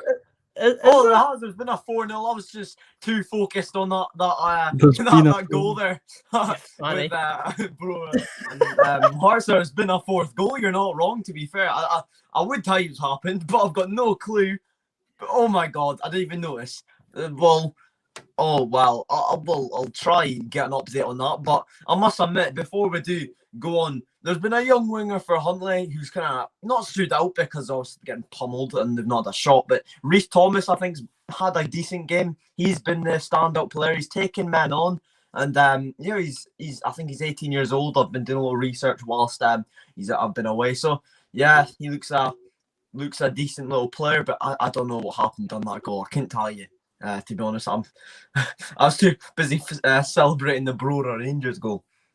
Well, my sources tell me that it was Ross Forbes with the fourth goal for Dumbarton. Was there been a goal at Dumbarton? I don't know, Jeff. Has there? Sorry, no, I was just it's a 4-0. Just sorry, Ross. Part of Fizzle just reading the change now and brought on the boy lines, and they're taking off Scott Tiffany. I think they're just looking to preserve weekend now. Fizzle have a big into the room. They'll be desperate to get promoted, and it'll be think they're just saving legs now, Gogsy. Thank you. Rossco, you're Yeah. Stirling actually have done more in the last 10 minutes than they have done the whole game. They've actually started piling a bit of pressure on Wraith now, and Wraith have kind of sat in with it. And that culminated in a shot from the centre half. Can't remember, I think it was Hamilton, had a shot which caused a bit of a stramash in the box, but no dice, and it's still 2-0 Wraith Rovers. Thank you. Elsewhere, Edinburgh City have retaken the lead. Uzi C with his second goal of the game. So it's Albion Rovers 1, Edinburgh City 2. It's also finished at Nairn. Nairn 1, Montrose 7. We'll now go over to Frazqwandro. Any sign of a goal that's going to prevent extra time? There was actually a really good opportunity there for top scorer Jack Hamilton. He missed it by just a couple of yards, but actually it was actually the Falkirk defender that stepped in his way to clear it, and it looks like he's went down with cramp. It's quite strange. I mean, both are the part-time team, and of course Falkirk full-time, but it looks like the cramp is really settling in for Falkirk. They're really looking energy, like no energy at all. So it'll be quite interesting to see what happens. I mean, they've still got plenty of subs to make. That's the bizarre thing. But they don't want to be using them for some reason. Who knows what David McCracken and Lee Miller are thinking. But Dick Campbell's probably I think, he's content with how things are going. Get them into the 90 minutes and then regroup for extra time. Yes. Napper's mum says hello. Thank you. I try and look my best, Goggsy's got a Myro. I mean, it's not hard, mate. Just to say, Gogsy, Ayr United's keeper, Sinny Salo, makes his first save, and we're 73 minutes into the game, so that tells you how well Elgin have played. But it was a good save to deny Josh Peters, who just came on the park. That's Josh Peters, not to be confused with the tall ginger YouTuber Josh Peters.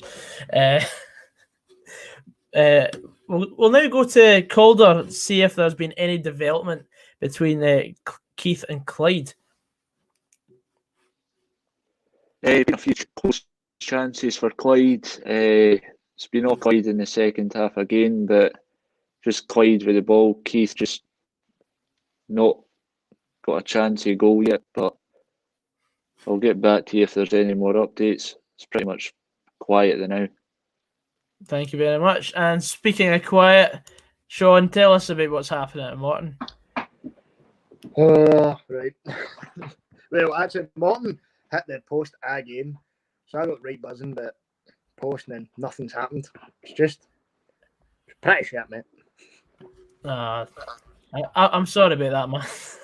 That's all right. I wish I had the Montrose game, man. That'd been actually something. But of course, we decided to be more streamlined. Next up, we're gonna go to eeny, meeny, miny, mo. We'll go to Stevie, see if there's anything else happening at Firhill.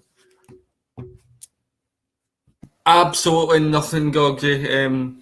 As I say, the last thing I had to report was, in fact, the goal. Mm-hmm. And then after that, Cammy Murray skipped by a defender, but he shocked us. It's just kind of a cruise control towards the finish just now, but it looks at it unless you know something's happened, and that's why you've came to me. Honestly, man. Well, then I have nothing to tell you, mate. No problem, not a problem. Looking at some other comments, John Mitchell says, this Brora team have not played in months. Fucking joke, hearts are. 11th of January was their last competitive fixture.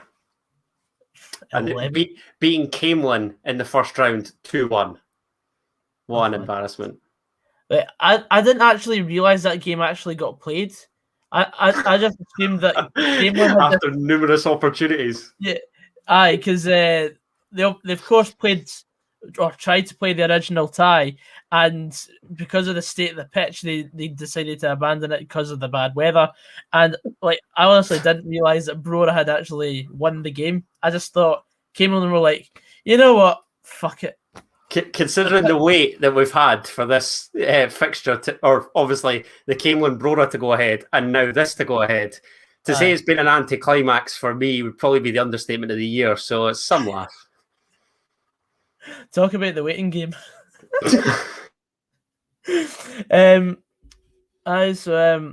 There's a lot of people trying to bait me out, but I learned from that mistake earlier. So I was just a way to ban him there, but Christopher Haugen beat me to it. Up the Christopher. Hearts are about to lose me 400 Great British pounds, says J98. J98, you're an absolute mug. Simple. Coby, what's happening? I've got to. There's a free kick here for Huntland. It's looking like they could get their first shot of the game. Please just shoot. Stick with me here. It's in a decent position. I don't think they'll score, but they could shoot. If they pass, I'm going to be very disappointed, I must admit.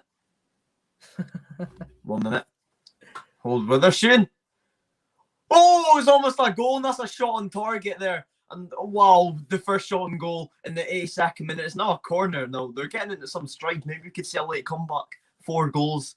Oh my God. They got a shot, which is good enough for them. Consolations. Mm-hmm. Cameron McLennan saying absolute joke from Hearts. We are so bad. I mean, we've had our fair share of cup shocks in the past, Stevie. So I'm gonna just sit in silence in this one. Yeah, I'm not going to comment, but I can just say I can understand Coby's excitement there with Huntley. It must be weird as an Aberdeen fan seeing a shot on target. So I can understand why he got so excited. I've seen 4 goals in one game.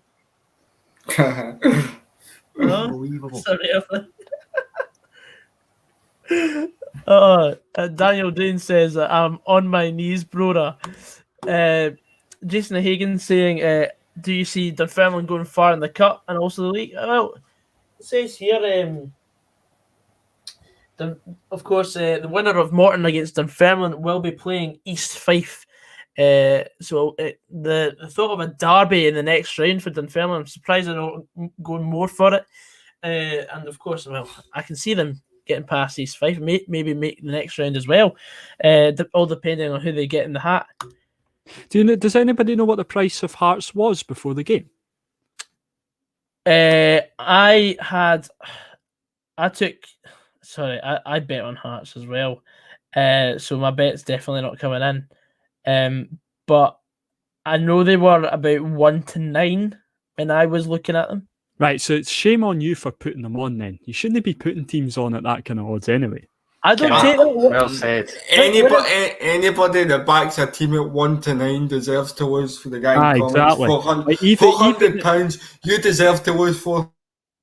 Sorry, Ross. Can I just say... even like 1-3 or 1-4, I'd be like, why put that on? Can I just say I bet them halftime, full time, so as to be leading the game at halftime and win the match outright. Okay, I was more meaning the guy in the comments that's losing £400. We are dire, absolutely dire. This is the worst Hearts team I've ever seen. Granted, I've seen some absolute dross in my time, but this rotten, absolutely rotten to the core. I'm just really surprised. Like I know for a fact, like Hearts have been dropping points left, right, and centre in the league, but I mean, they're so far ahead. It almost doesn't matter at this stage. But it's no consolation, mate, because the chasing pack are so inconsistent. It's unbelievable. That's what I keep trying to tell my podcast co-host. It's great that we're out in front, but really, what does it matter? Because it's to be expected, and we are where we are for a reason. But ultimately, we've won something. I think it's 14 of 21 league games, which, whilst is decent, I think the fans are quite right to demand more. And some of the performances have just been absolutely awful in any game that we've dropped points, and even some of the wins, if the truth be told, some we've literally just scraped by. So, mate, we're third just now. And I don't know how. Like, honestly, you see, any other season, we'd be sitting in like 7th or 8th right now. It's mad, mate. Honestly, even Dunfermline, like they've drawn. I think they're the draw merchants of the league, and they've been second for as long as I can recall. It's crazy.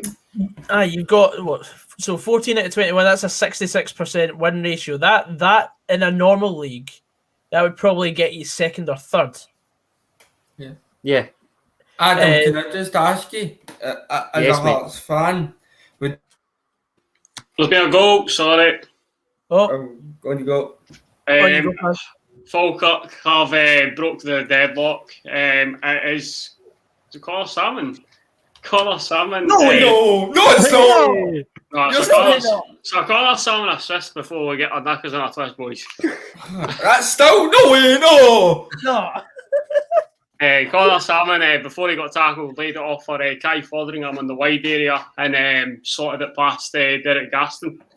It's quite a shame, actually, because I both looked like they were the ones that wanted the goal, but that's the way football is, eh? You have to snatch and grab, and it looks like Falkirk have done this with only 3 minutes to go, so we shall see. That's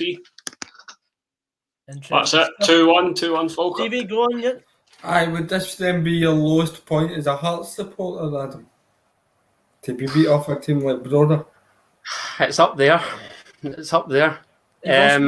Barker Cara. Barker Cara was... we're just mentioning Connor Salmon. It speaks volumes that he got our goal that night. Good Lord. I probably haven't felt this bad since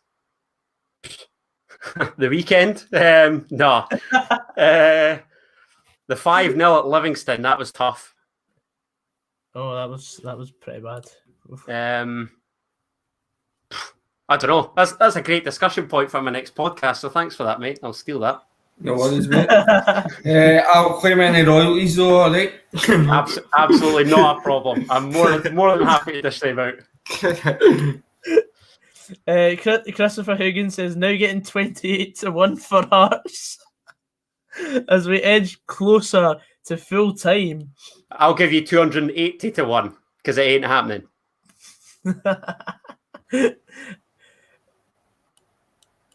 Oh, brilliant. So currently we've got the scores at the moment. Arbroath 1, Falkirk 2, Brora Rangers 2, Hearts 1, Bucky Thistle 1, Inverness 2, Dumbarton 4, Huntly 0, Elgin City 0, Ayr United 4, Formerton United 1, and an Athletic 1. Keith 0, Clyde 2, Morton 0, Dunfermline 0. Sean, is there any sign of a goal, please? Not at all, mate. Not one bit. Not one bit. I don't even support any of these teams, but if one of them score, I'm going to have my nut.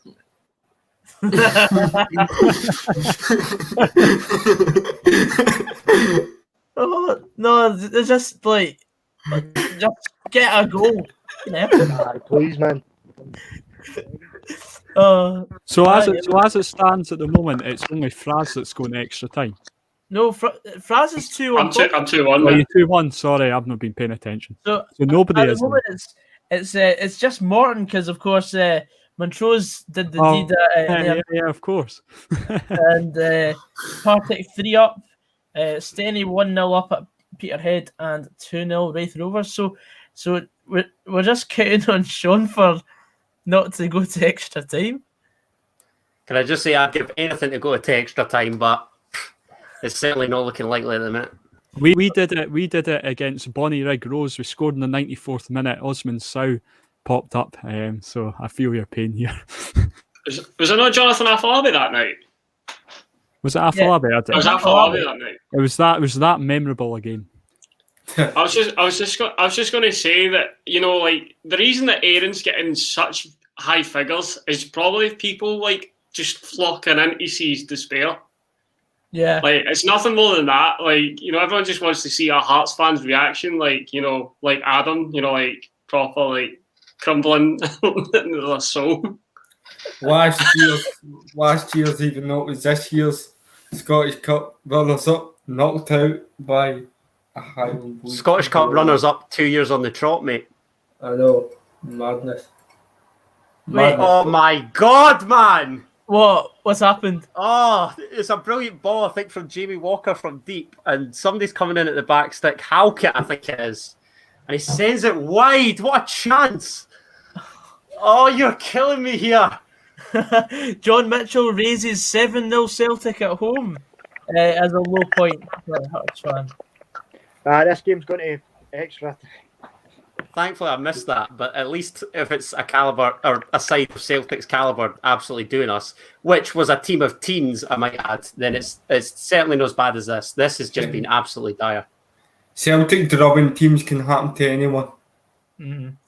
Yes, I've seen it in front of my own eyes many a time.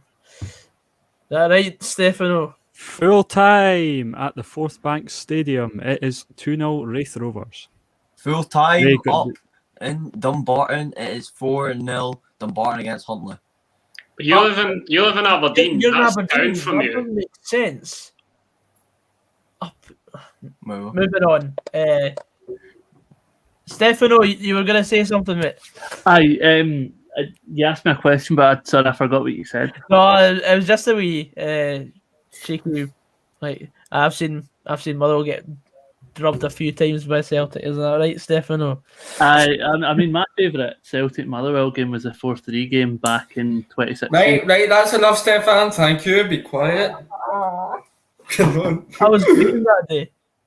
Thank you. No, I'm joking, I mean, Stefan. I'm joking. So was I. I kicked the washing basket off the window because I was that annoyed that we went 2-0 down. But all ended up quite good in the end, so quite happy.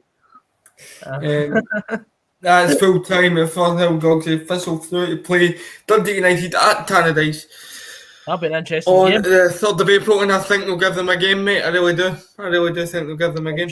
Stuff. Sure. Full time at Gayfield at Sash. Both want Falkirk 2, of course. Falkirk advancing through to play Celtic. I think Celtic will run all over them. Falkirk have not deserved that at all. You're absolutely dreadful. I think if you are Arbroath, you'd be feeling hard done by. That's a shame. Shame on you. Full time attendance figure here is 587 we've got on the stream. 772 in the Arbroath stream. If we're keeping scores.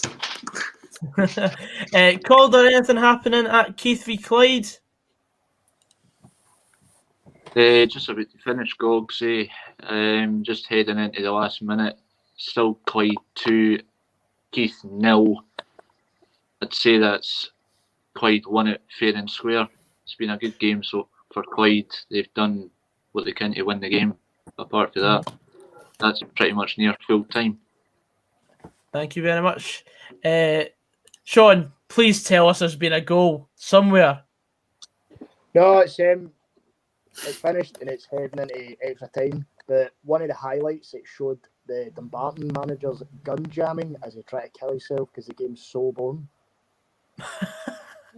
What? There was another team there. Probably, mate. I don't know, man. I meant Now we're going to go live to Adam. Full time at Dudgeon Park. It's finished. Brora Rangers 2, Heart and Midlothian 1. The Highlanders are through to, I believe, the Scottish Cup third round. Hearts' season is as good as finished, as they've been knocked out of both cup competitions, previously by Alloa in the League Cup and now Brora Rangers in the Scottish Cup. Unbelievably, the finalists of the last 2 years have been put out by a Highland League side away from home. And like I say, it's finished up in the Highlands. Brora Rangers 2, Heart and Midlothian 1. Wow. I mean, I want to say I feel sorry for you, but mate. Listen, it is what it is, mate. That's life. Yeah, it is what it is. I mean, we've potentially got a Highland League side of our own in the next round, so we've got to watch what we say. I've got to watch what I say. I'll sum it up in 3 words. I hate football. I love these games. Sorry. 2 words, not good enough. Also, Bucky Thistle have equalised. It's 2 each against Inverness in the 84th minute. Murray with the equaliser there. We've got the 2 Murrays that play for Bucky Thistle have both scored tonight. So, Full time here at Borough Briggs ends Elgin City 0, Ayr United 4.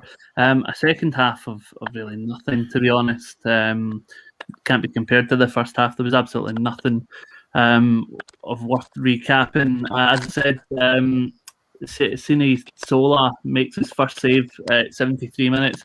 Then Elgin had a free kick in the 74th minute, but it came to nothing. McCowan was in for his hat-trick, but it shot. Elgin did have a chance in the 78th minute to pull one back, but again denied by Sine Sola. And then Walsh missed a sitter as he slotted the ball past McHale's right-hand post in the 81st minute. So yeah, it ends here at Borough Briggs. Elgin City now, Ayr United 4, and Ayr United go on to play Clyde in the third round of the William Hill Scottish Cup. And it's now 3-2 to Inverness in the Thistle derby. They've scored literally from kickoff against Bucky Thistle after conceding about 2 minutes ago there. Let's see a couple more comments.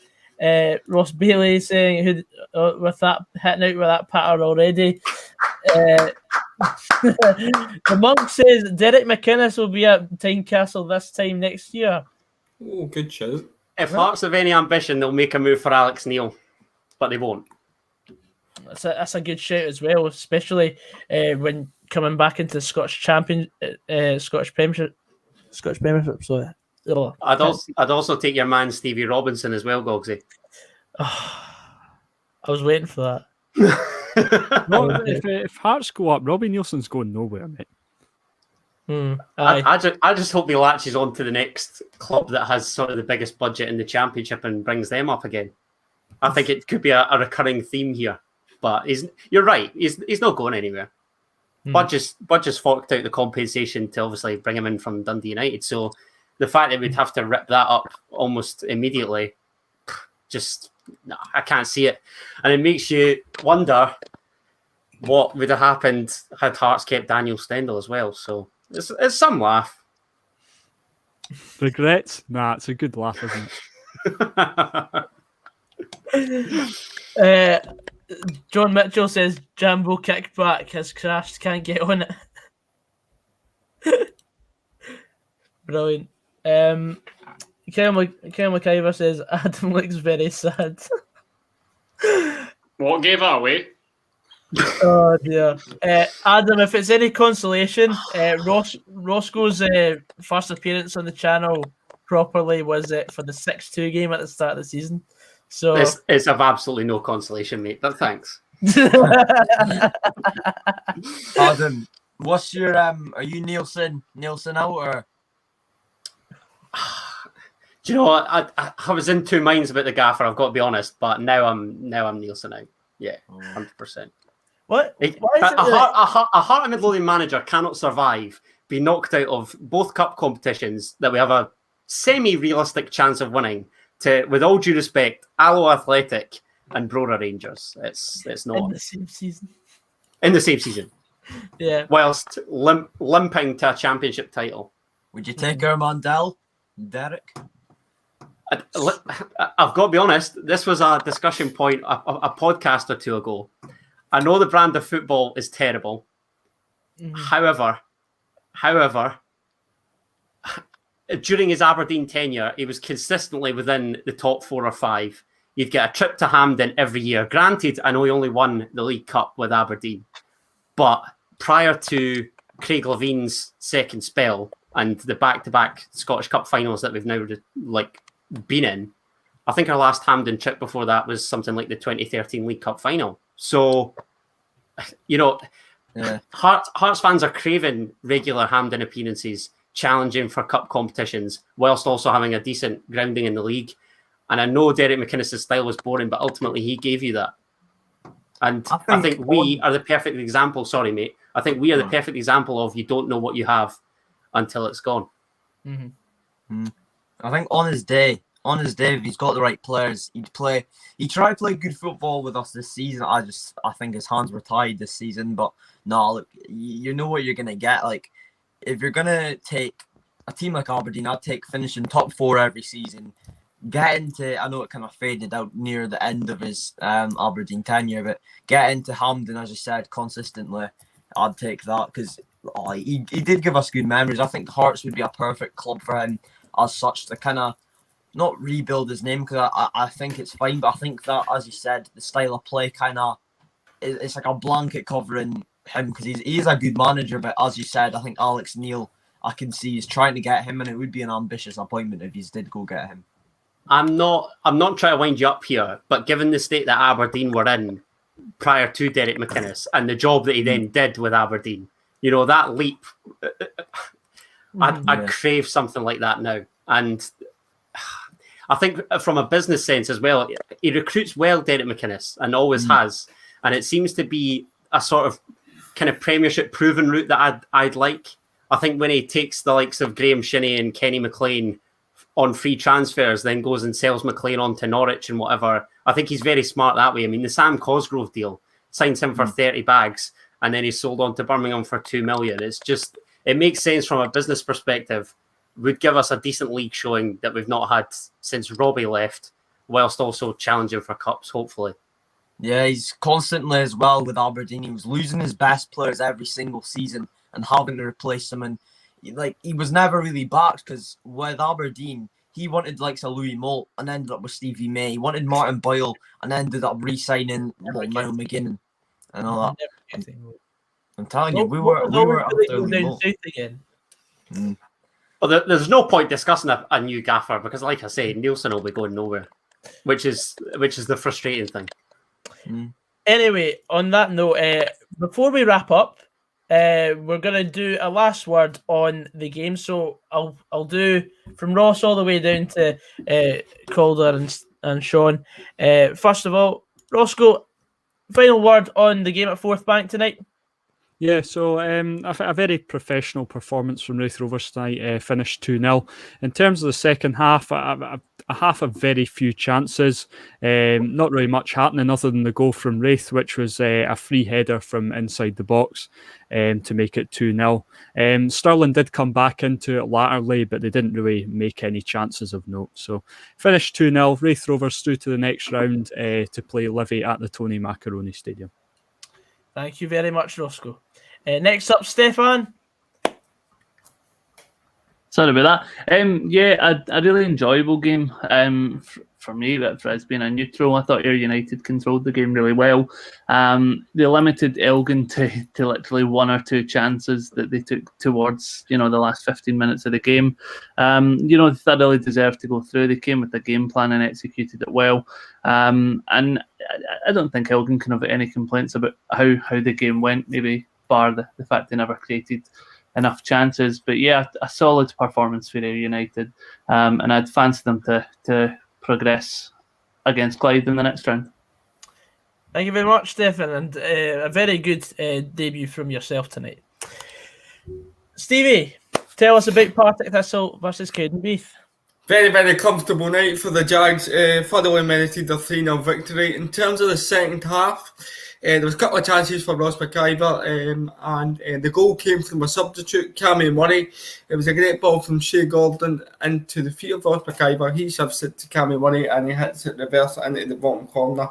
After that, it was cruise control for Thistle. Cowdenbeath never did anything of any real merit. A couple of shots deflected. Partick Thistle on to face Dundee United, and mark my words, they'll give Dundee United a game in the next round. Excellent stuff. Frazqwandro, tell us about our Broth versus Falkirk. Proper snatch and grab for Falkirk at the end there. As I said to you, they were I think the better team lost. Arbroath did have plenty of chances to win it, but Falkirk took their chances, and they're the ones that are playing Celtic in the next round. But I think they'll definitely have their work cut out. They were quite poor tonight, but that's football. Not always the best team wins. So that's all it is. Speaking of best team wins, Adam, Brora Rangers versus Hearts. Tell us about it. I'm not just saying this as a jamble, but the best team, Brora have deserved it and obviously have beaten Hearts by 2-1. But Hearts, for all their possession, all their attempts, very poor and lacklustre in front of goal, which is absolutely no surprise. Brora took the lead with a fantastic finish from Jordan McRae after just 12 minutes. Hearts' blushes looked to be spared by Christoph Berra 20 minutes from time, but 5 minutes later, the Highland League side retook the lead courtesy of Martin McLean. and hand Hearts a very embarrassing cup exit, which again will obviously bring question marks surrounding the manager, the playing squad, and what have you. But credit to Brora because they took their chances and Hearts didn't, and ultimately restricted Hearts to very few clear-cut opportunities. Have now booked a third-round tie at home to League Two side Stranraer, and that'll be an interesting encounter to see who advances onto the fourth round. So it finished in the Highlands, Brora Rangers 2, Heart and Midlothian 1. Next up, we'll go to Coby for Dumbarton v Huntly.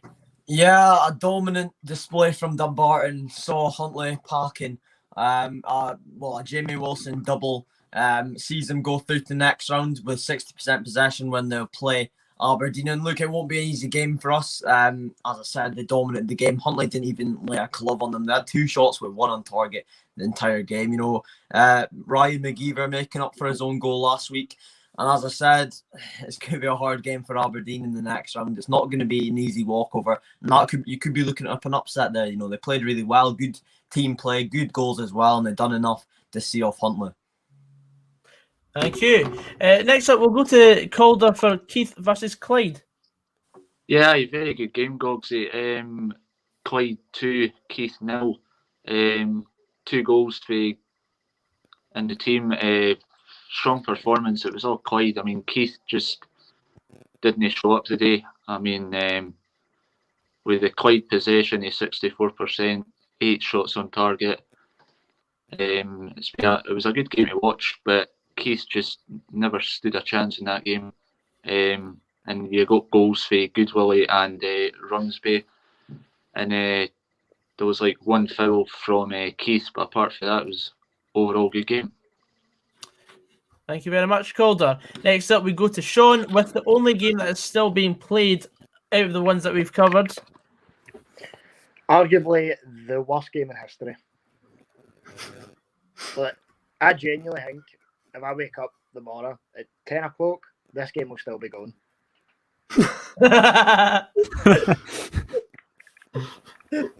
Just shocking, man. Well, is it actually that bad? There's been 3 chances and that's it, like, honestly. And they've all hit the post. Because as I'm aware, you're into the 105th minute, so basically half-time and extra time. Oh, it's definitely going to penalties, and none of them are scoring the penalties.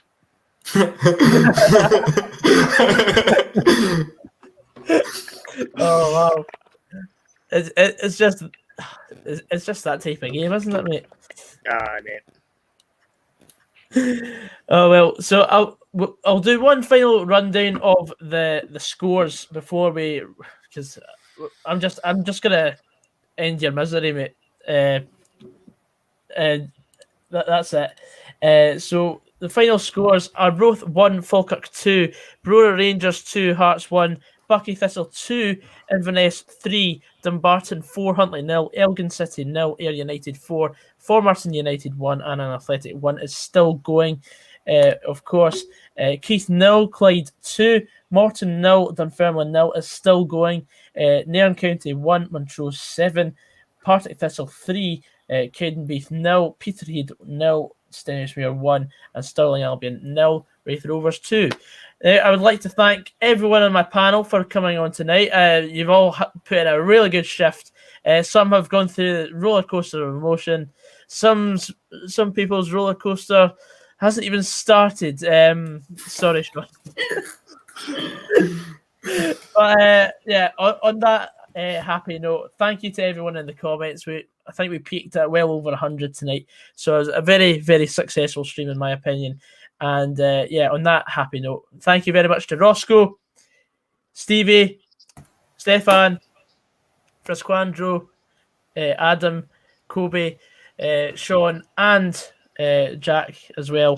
Thank you very much for coming on, and we'll see you very soon. The next stream we are doing is going to be tomorrow for the preview for Scotland versus Austria.